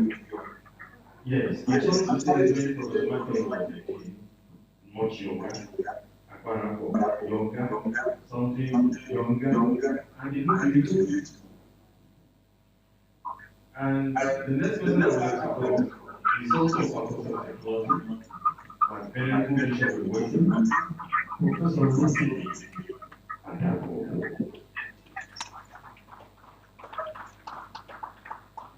Please, I won't take that because if he was to be in church, he would not know. Okay, thank you very much. Archbishop, congratulations. He's the chairman of our policy program and he's been doing wonderful work there, directing all the affairs that we think could be challenges in that area. Not to thank you, but this particular award is an outstanding leadership award presented to you, Professor Iya Adamu. Recognition and appreciation of your dedicated service as Director of IPTT of Babylon University in the period 2015 to 2016, presented by the Intellectual Property and Technology Transfer Office of Babylon University, Osun State, Nigeria. This day, 26th April 2021. Congratulations.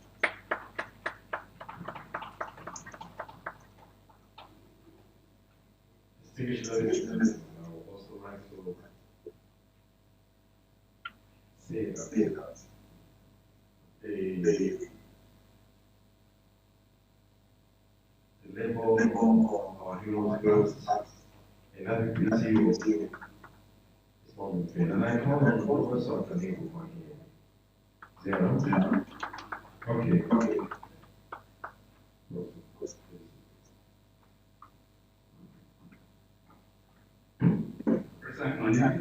Congratulations.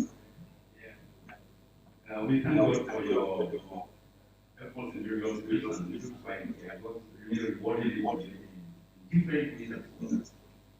See you in a lot of work. This is also one really motivate you for it.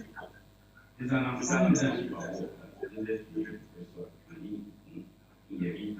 recognition and appreciation of year of dedicated service as Director of IPTT of Babylon University 2016-2018, presented by the Intellectual Property and Technology Transfer Office of Babylon University in Osun State, Nigeria.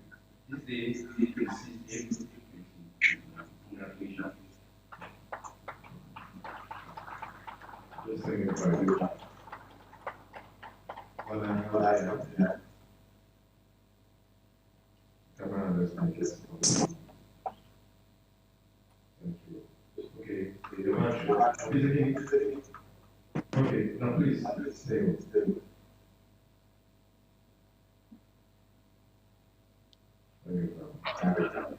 The next, yes, those who have called are directors at various times of IPTT. Now we go to the team. We're not the format Professor.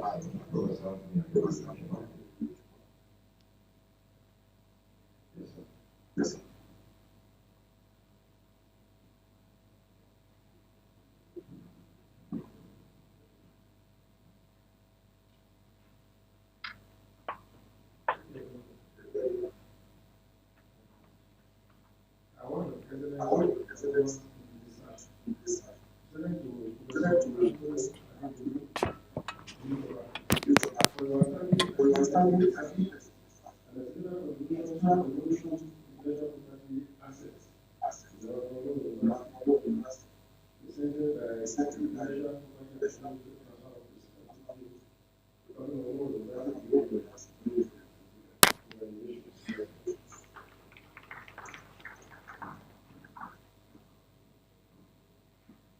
Committing our person, Professor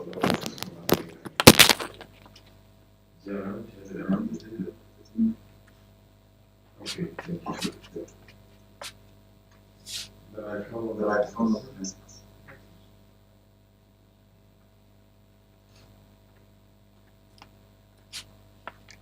Professor Joseph.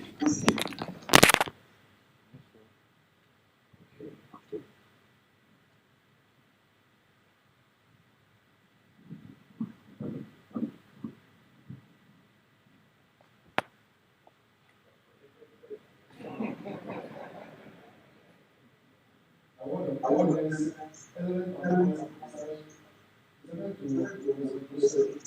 I need to my son. Our family was in my son. We want to be assets. Second, Professor, delicious.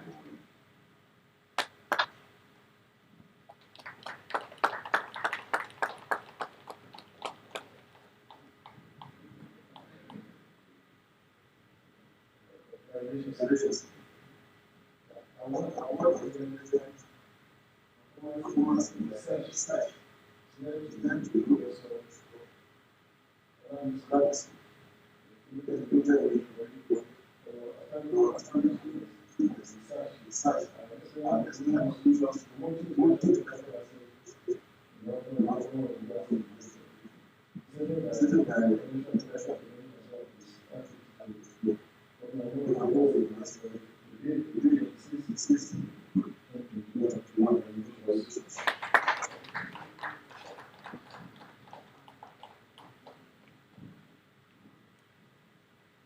Yes, my friend and my brother, I think that's all I think about this.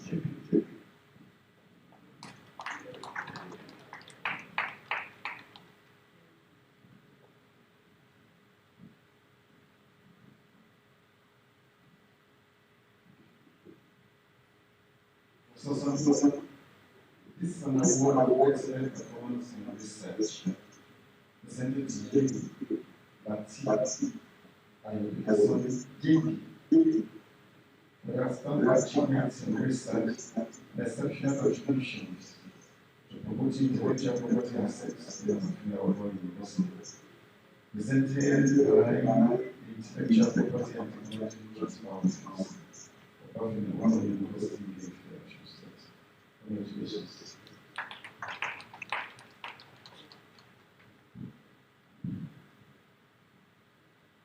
As I call this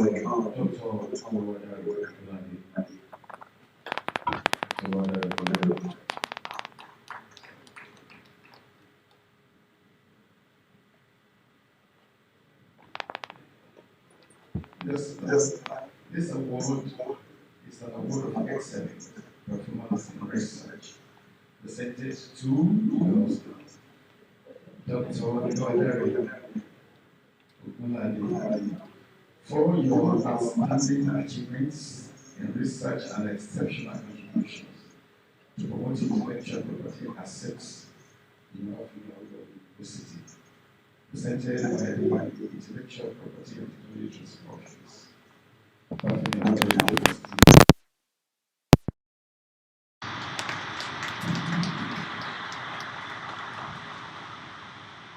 Thank you. That's okay. Greet your husband.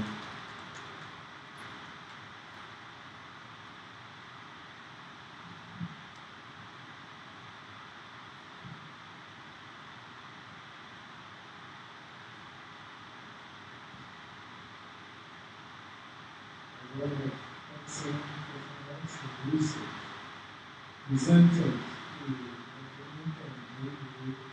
the outstanding achievements in research and exceptional contributions to promoting intellectual property assets in the California University. presented by Intellectual Property and Technology Transfer Office, IETTO, the company where you call responsible, ETA, to the city of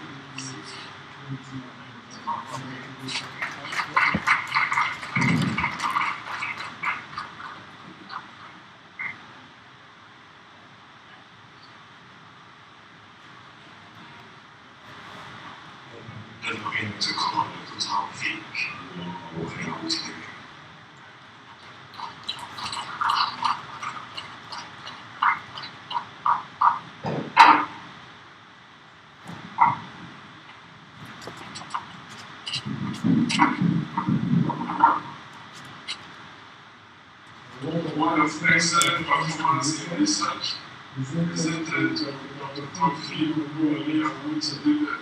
The outstanding achievements in research and exceptional contributions to promoting intellectual property assets in Upper African Award University. Presented by Intellectual Property and Technology Transfer Office IPTTO of the World University.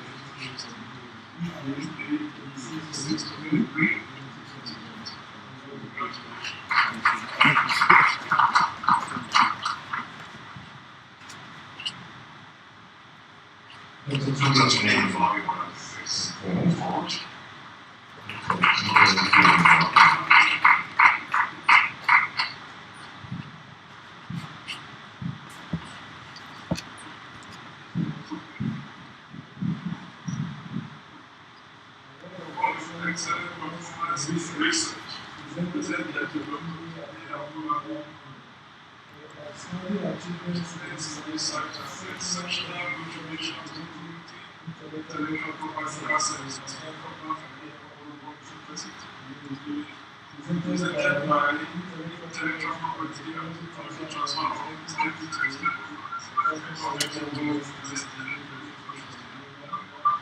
These days, we see some difference in research and research.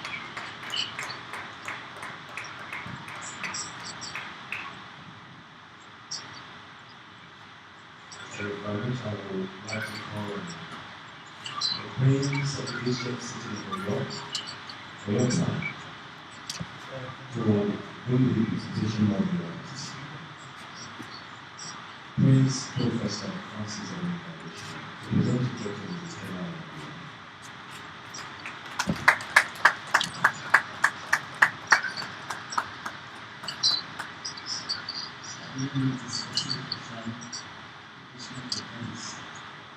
Congratulations, this is an award of excellent performance in research.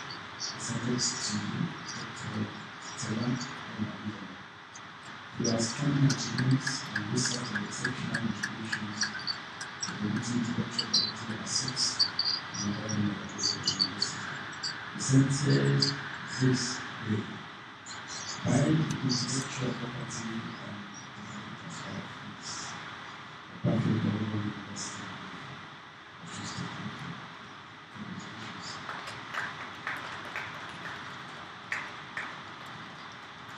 And I come on that talk with the science too.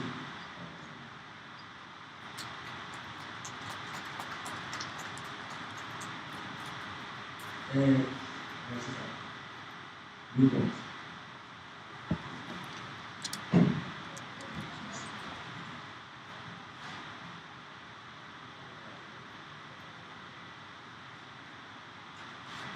This is an award of excellent performance in research.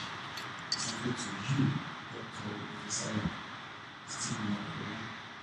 For outstanding achievements in research and exceptional contributions to promoting intellectual property assets in the University.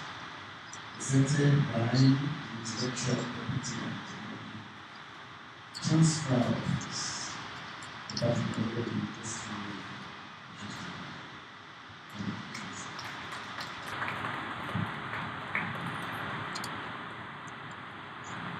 The last one is Dr. Mary Pedro.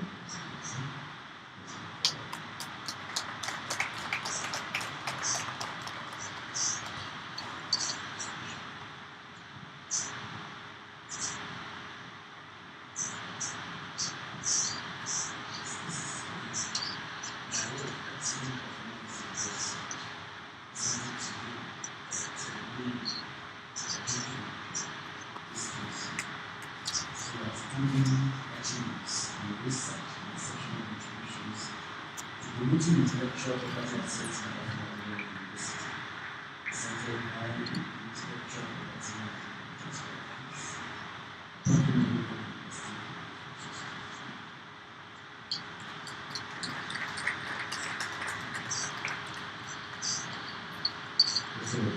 Please, may I let's put hands together for the members of the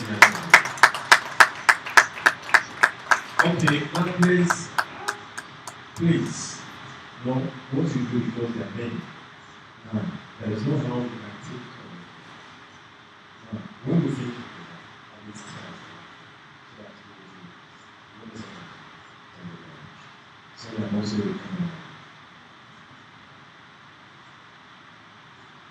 that is it. The next thing we have commenced on activities, awards, discussions, questions and answers. After that, we have the closing remarks and the closing times. Please, for the continuation of the proceedings of today's occasion, I would like to hand over to manager the parties we need to continue. Please, let's put hands together.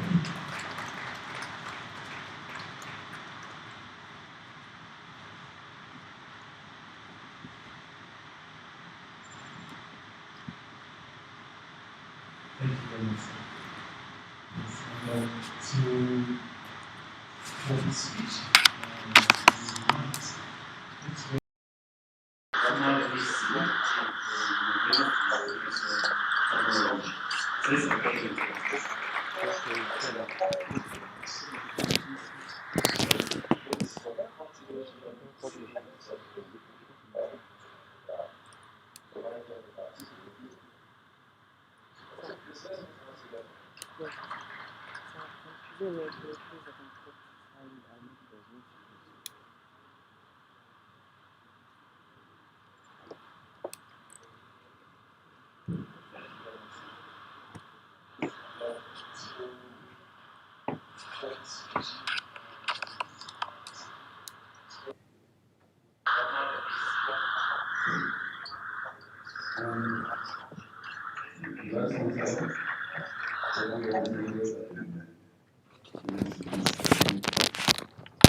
all officials on the high table, let me start listing one by one, and of course the audience, and all those watching from all over the world, because it's a global event.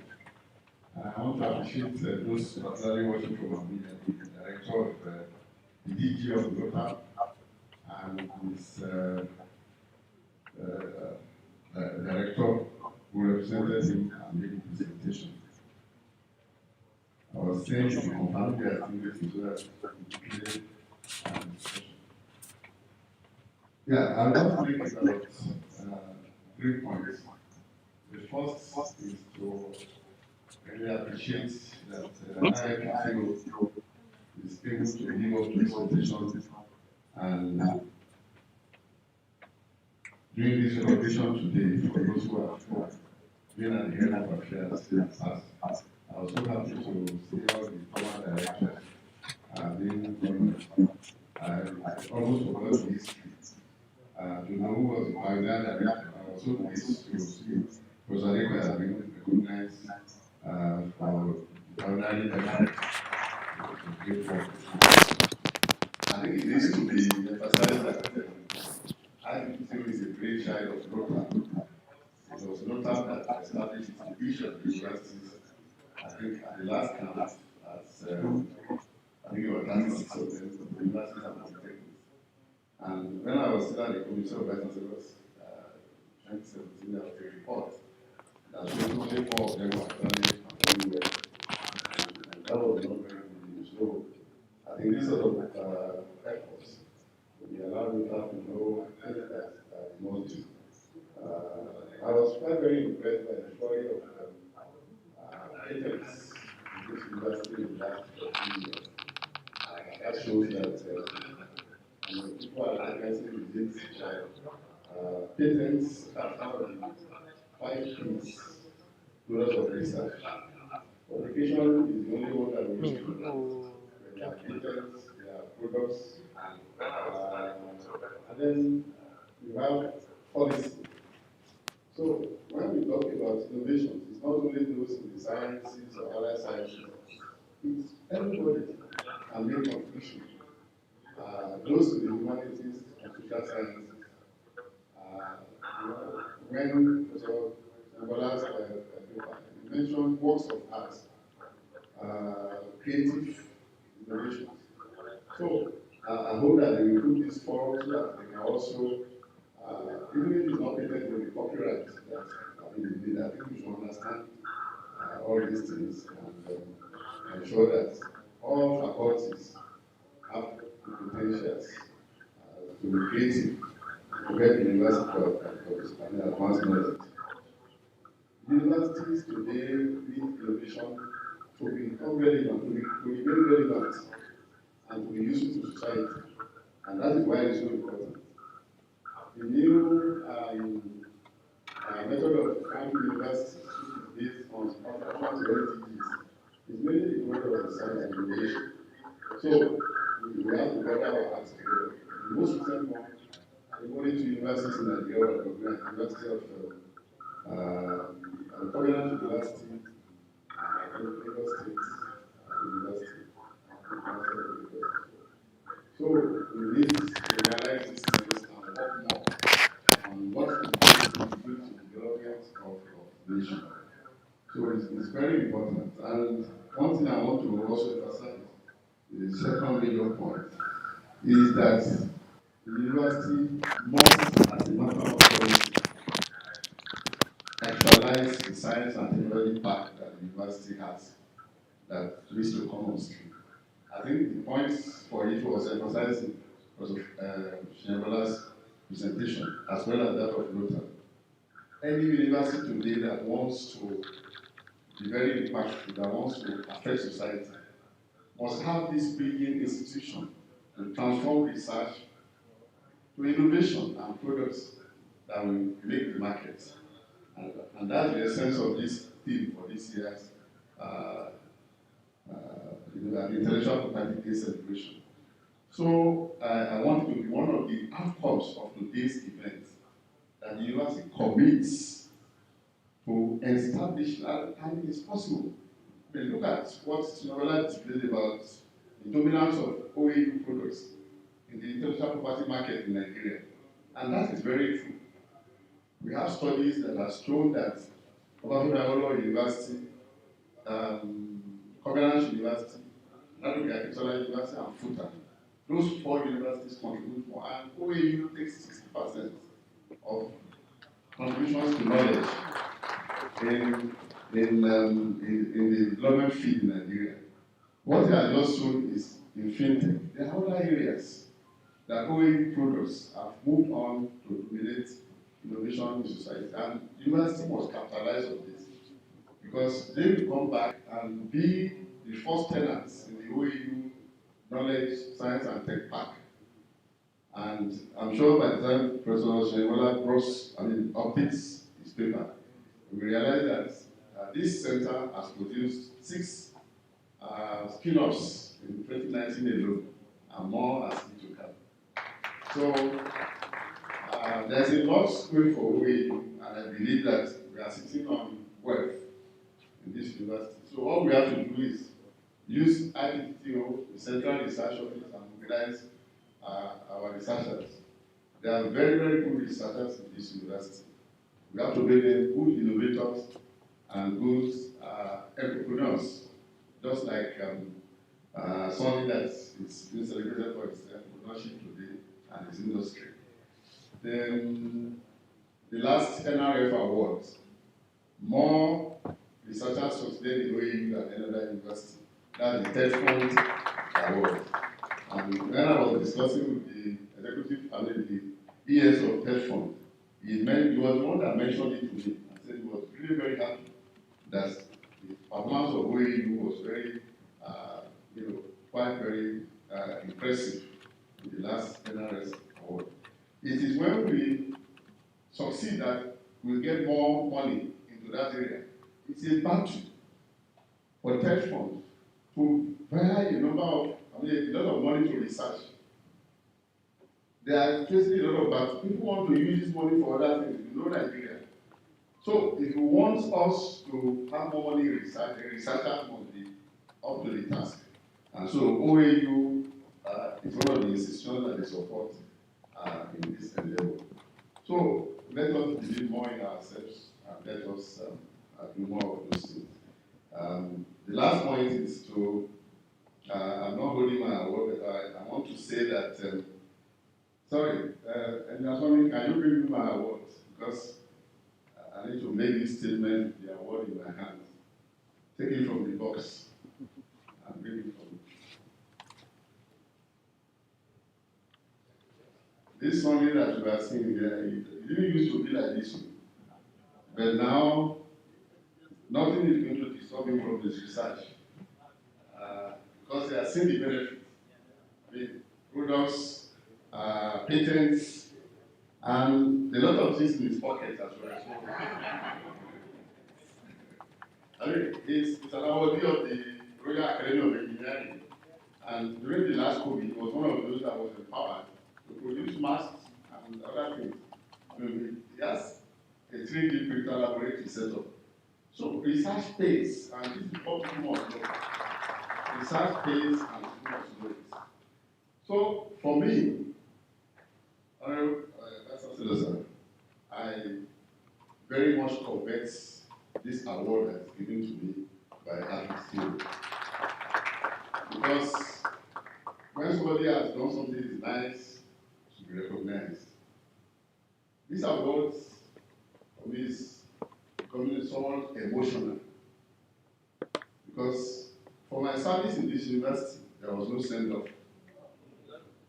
So this award is making up for that lacuna. I remember that it's customary that council, with the support of the current vice chancellor, whoever is current vice chancellor, organizes a send-off for his predecessor. That was not done for me. I did it for Bakonjola. I even held the ceremony for previous vice chancellors from number 1 to number 8. So that people can recognize that when you are in that office, it's a lot of sacrifice. And the sacrifice needs to be recognized. So I'm not holding the current vice chancellor responsible in this regard.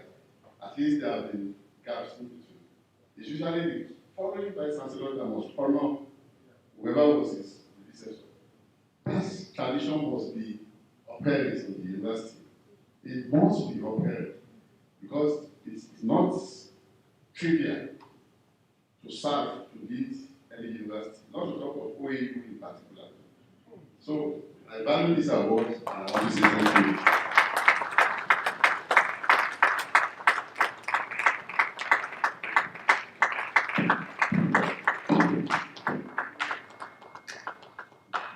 Thank you very much, sir. We really appreciate your efforts. Nobody can doubt that, no matter the situation. But let me tell you that, sir, on behalf of the Vice Chancellor, I just have to let you know that this is already a pipeline. Maybe you have it somewhere. I don't know. It's not even for Vice Chancellors alone, but just appreciating all our scientists, appreciating all those that are served various capacities in the university system. And so, as it comes by, you will see, sir. Thank you very much for your service. Nobody can actually say he or she will not recognize the services that have been put up by most of our members. I mean, in a very short time that they actually served in the university. So it's all appreciated in all ways. I will continue to appreciate you and commend your efforts.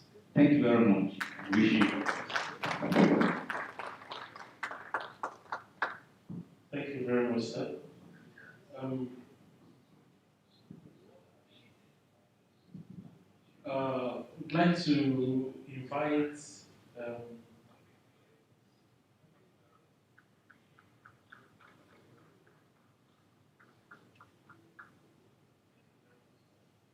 I'd like to invite the Executive Director of the Central Office of Research, Professor Francis Adesina, for his comments and remarks.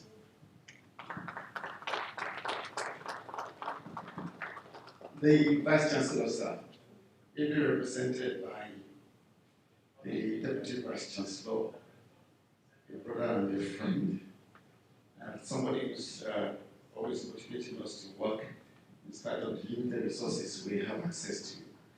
The other members of the high table are very distinguished. Professor Mike Favorelli, we used to call him Mike. When we were members of the A&P, he was chair of A&P, and at that point in time, I was the Dean of Social Sciences. So we had the opportunity to interact very closely with Favorelli. I'm sorry I'm calling you Favorelli like that. Just like that. Just like that. But the truth is that we value you so much. Even if nobody thanks you, those of us who are members of the A&P at that point in time knew what you did. You held the university together. You were not partial.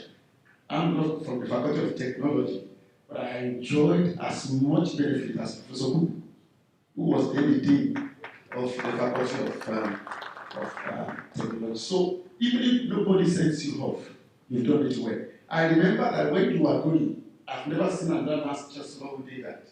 You actually handed over to the incoming Vice Chancellor. I think that was what masked people's view about you. In fact, I was thinking that was something they sent forth for you. But actually what you did was too. So there is no way we can forget you. The university cannot forget you. And I can say this, that the current VC is very sensitive about things like this. It's very, very appreciated. It doesn't gloss over thanking people for their little contributions. So I want to thank you very much. I want to speak from the point of development. And the point that we will be entering a very difficult time in this country very soon. The population dynamic and the change, the growth in population is heavy. And the opportunity for development we are missing every day. To me, one of the things that this award of patents mark is the opportunity to grow jobs for our young people. And we need to do that very, very fast. Because the population is growing and the opportunities are not there. I see this one as one very key areas, and I think I just need to underscore it. One strategic area that we must emphasize to grow job opportunities for the future. And I want to thank the IPTTO for providing this leadership. Professor Favorelli, when we were in UI last week, we wanted to know what UI was doing that we were not doing. And we found out that UI is only building on what you did. What OAU did was what UI was doing. And UI is doing better. We have to accept that. UI is doing far better than we are. But we are trusting God that we put the foundation down very soon, that will take us up there. But we were discussing this program, and we discovered that what we have in plan at Obafemi University here for today is superior to what they have in UI. As a matter of fact, we wanted to invite their own director to be part of this one. And it was the person telling us, no, we will also organize something in UI. We are in the right path. And I want to congratulate the director and his team for the job well done. We're looking forward for greater impacts even in the future. I want to thank all the awardees. We've met at some point in time. I remember when we were going to Lagos 2 years ago, and I'm seeing some of them after 2 years just today.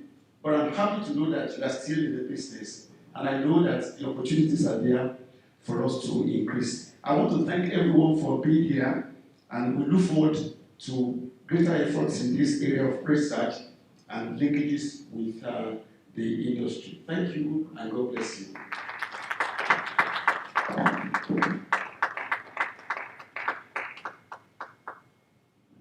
Thank you very much, sir. Please a round of applause for beginning. All right. Now I'll be inviting the first director of on the Intellectual Property and Development Transfer Office, that's a Professor Adekoya, for his remarks and comments. Thank you, sir. Let's appreciate it.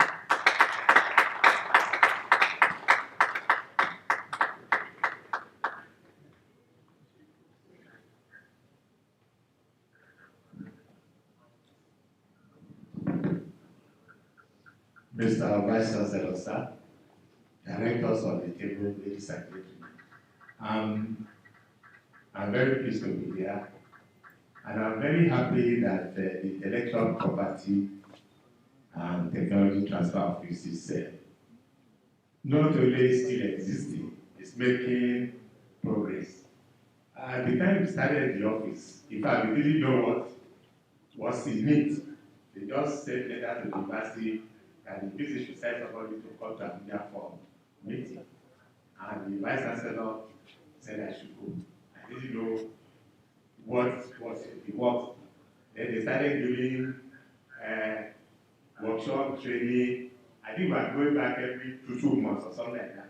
Within 6 months, they have really rushing to do a lot of things. Took us to Britain, took us to places to go and understand. Yes, I teach here. So everybody enjoyed it. We understood. I remember going to South Africa, going to the US.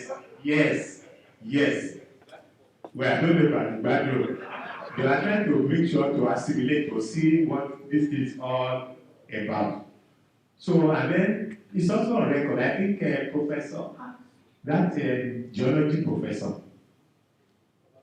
no, he left long time ago. But I didn't okay. He was made a consultant to NUPA, and he went around the countries to go and check what the activities were doing, and he ran them.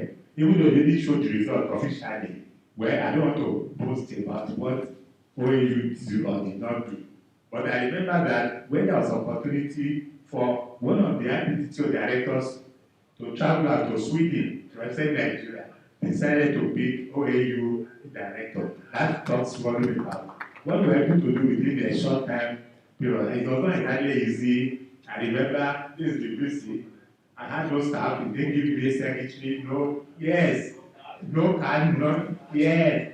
I was doing typing by myself, doing everything, but I thank God that I was able to survive and the people that came after us are benefited. So I want to thank the guys for giving the opportunity and maybe God for giving me the strength to weather the storm. Thank you very much.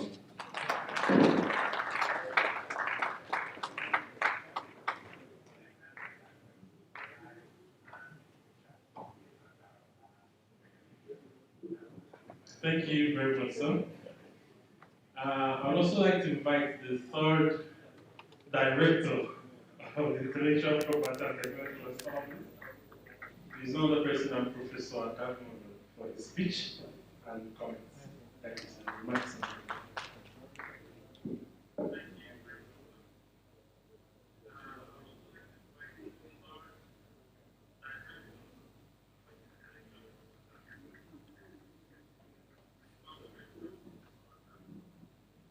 Well, I really want to say I don't know why the International MC will want to call the third director, but maybe as directed. I want to say that the time I spent at the IPTTO was a bit short, but it was really very, very eventful, because that gave me the opportunity.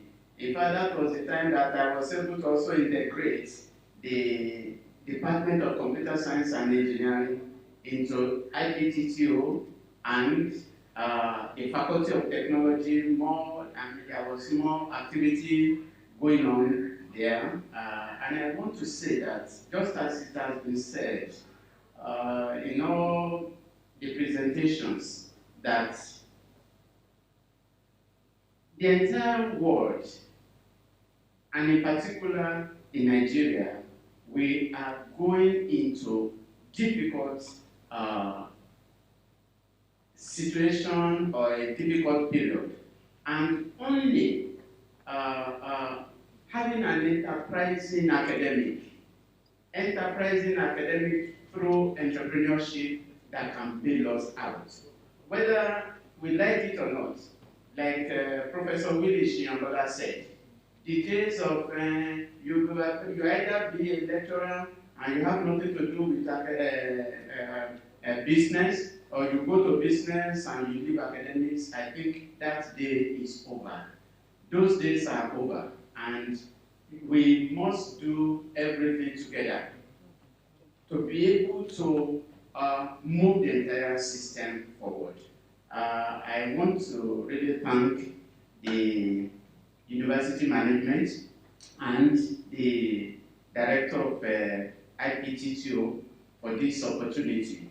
The April 26th has always been a very, very great day like this, except I think last year because of COVID, that they were not able to create this awareness. And I want to say that subsequent ones, that we should maybe have posters all over campus.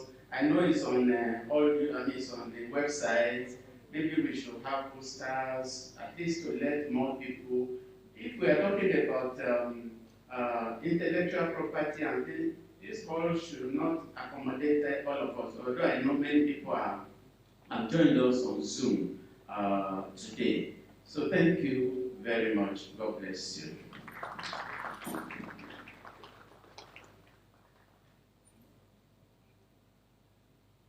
Thank you very much, sir. And I'd like to invite the immediate past director of the International Property and Technology Transfer Office, my personal mentor. So let's welcome Professor Akuyaki for his speech and comments.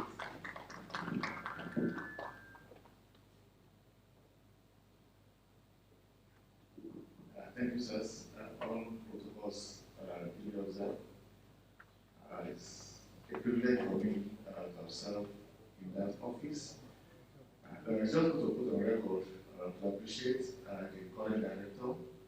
When I came back from the US, he just called me and she gave me the key to his office.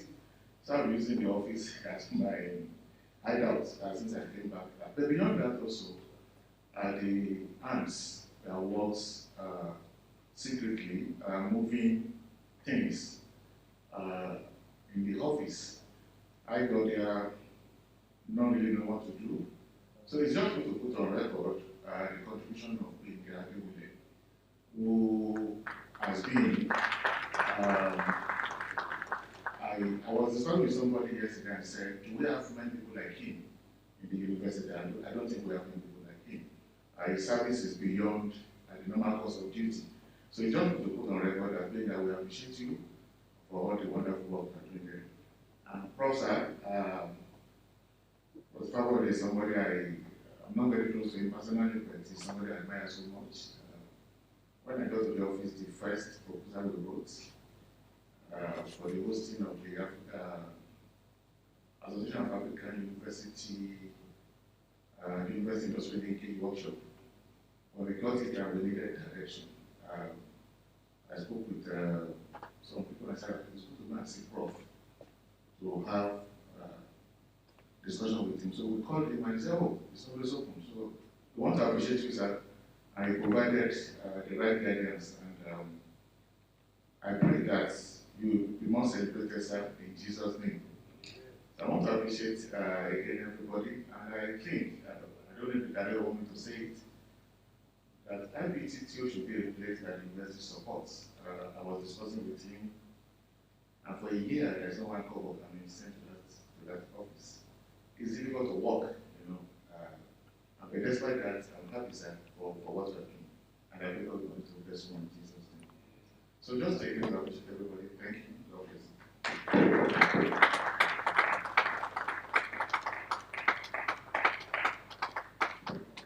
Okay, thank you very much, sir. So to come and do the vote of thanks, I'd like to invite the director of the University Research Office, that's Professor Singh.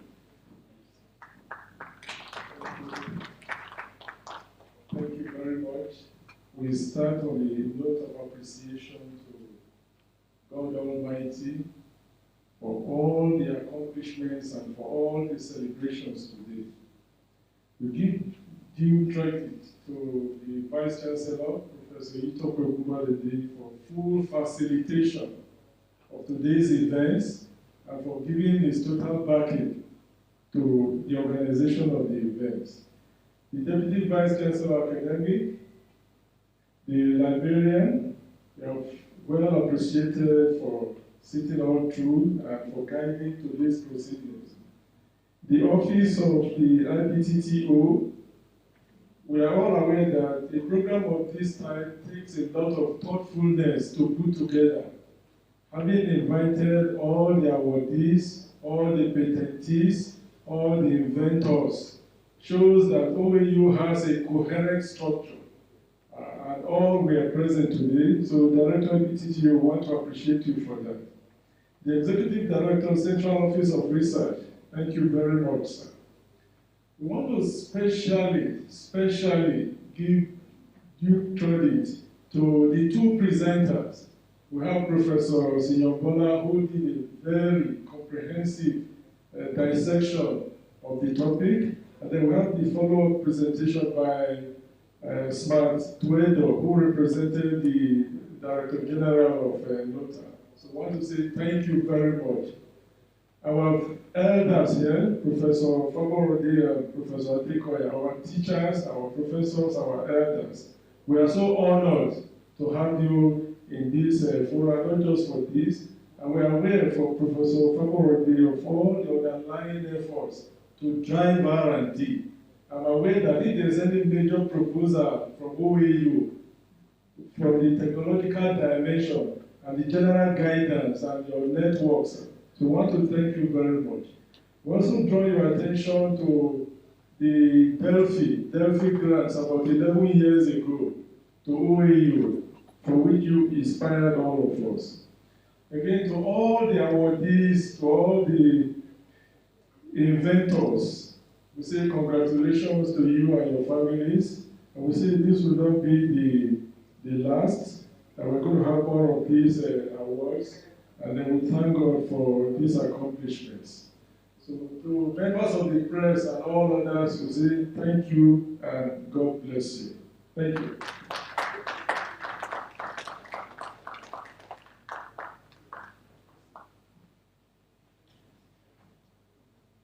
Nice one. Congratulations.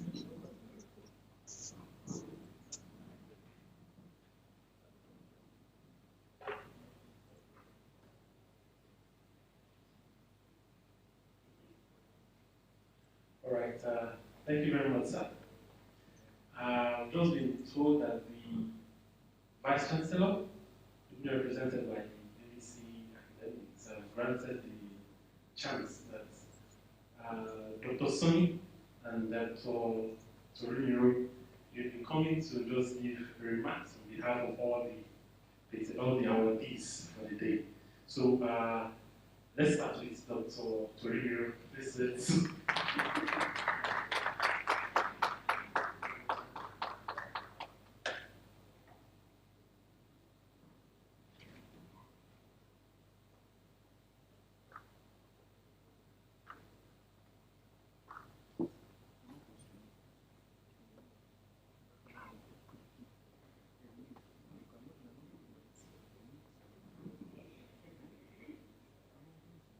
Good afternoon, everyone. I want to use this opportunity to thank the school university management, more especially the Vice Chancellor, and my guys sitting on the table, then Professor Faborode, for his insightful contribution to what is happening today, because from what I gathered, he started this whole process some years back, and today we are recording a success story. And that is why someone like me is here to receive patents, the second patent, and an award. I'm really grateful. And on behalf of my fellow patentees, we all say thank you very very much. We really appreciate you all. Thank you and God bless you.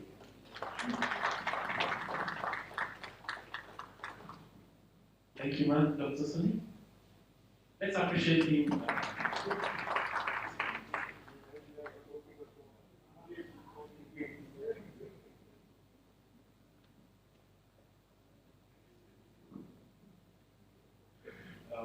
All protocols, standing on that. I want to extend my gratitude to the Vice Chancellor, represented by the BBC accounts, and then the management of the Central Office for Research, as well as IPTTO. Well, I think a lot of complimentary statements have been made. I would have loved to have an opportunity for a question and answer session, actually engaging the two DGs that have made presentations today.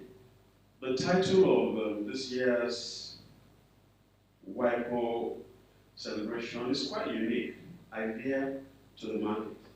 The first question I asked myself when I bagged my first patent, this is the third one, and the fourth one is in the making. I asked myself, what does this paper mean to me? But I conducted my investigations about what a patent should be.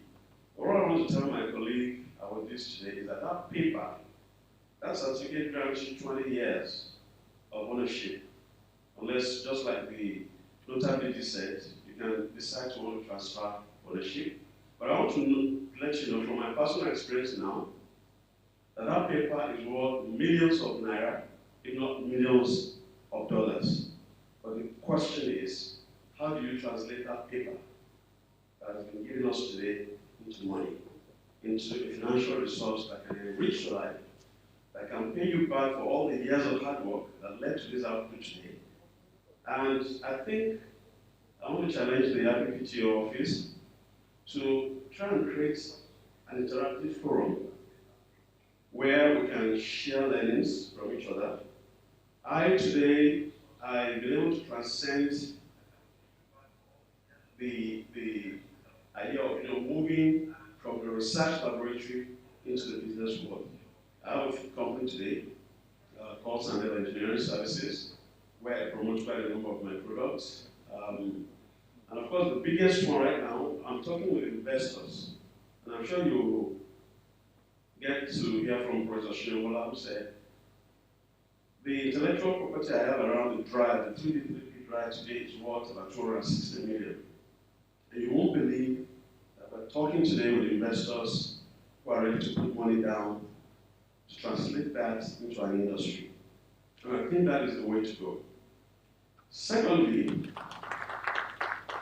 the IPTTO office also has more work to do, because there are so many things that our auditees don't know about the value of IP they have, what they can do with it, what is the next thing after today. That's the question we should be asking ourselves.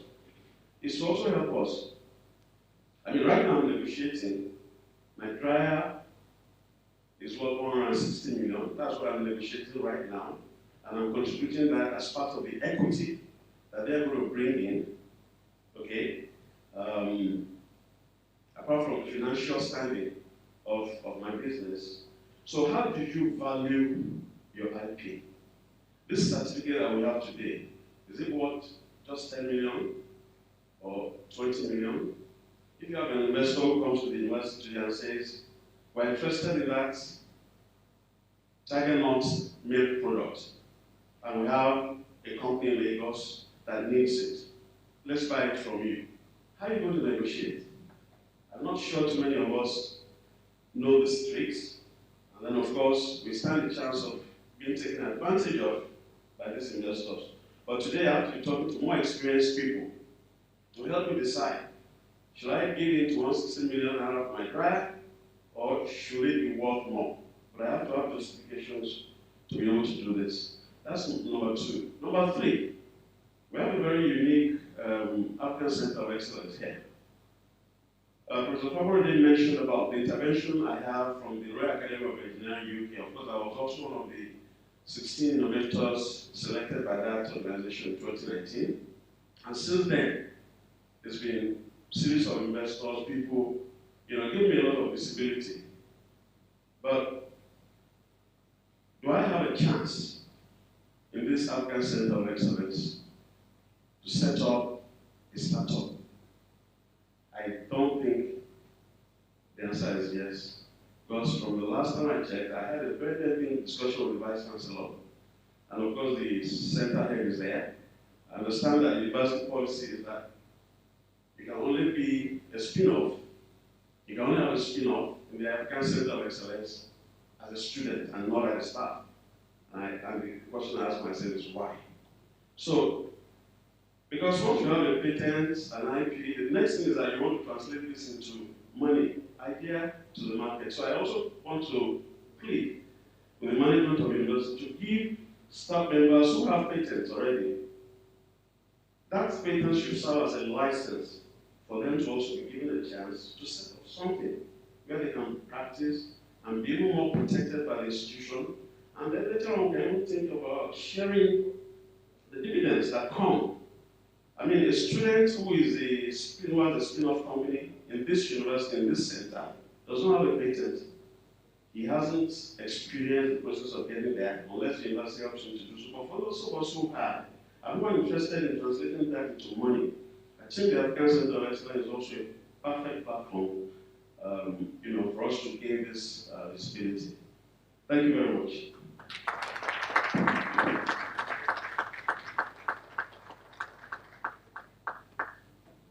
Thank you very much, sir.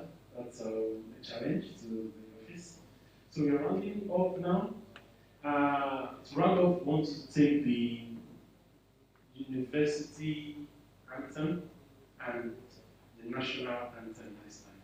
So this time we'll be taking the second stanza of the national anthem.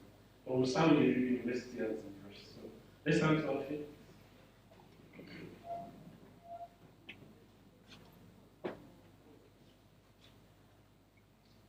So OAU anthem, count of 2. 1, 2. Great Ife, great Ife, Africa's most beautiful campus. We are conscious, vigilant, progressive, a Luther against all oppression.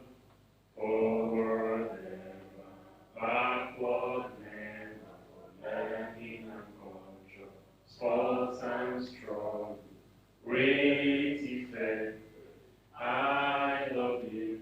There's only one great Ife in the universe. Another great Ife is a counterfeit. Great. The second stanza of the national anthem now. 1, 2, go. O God of creation, thy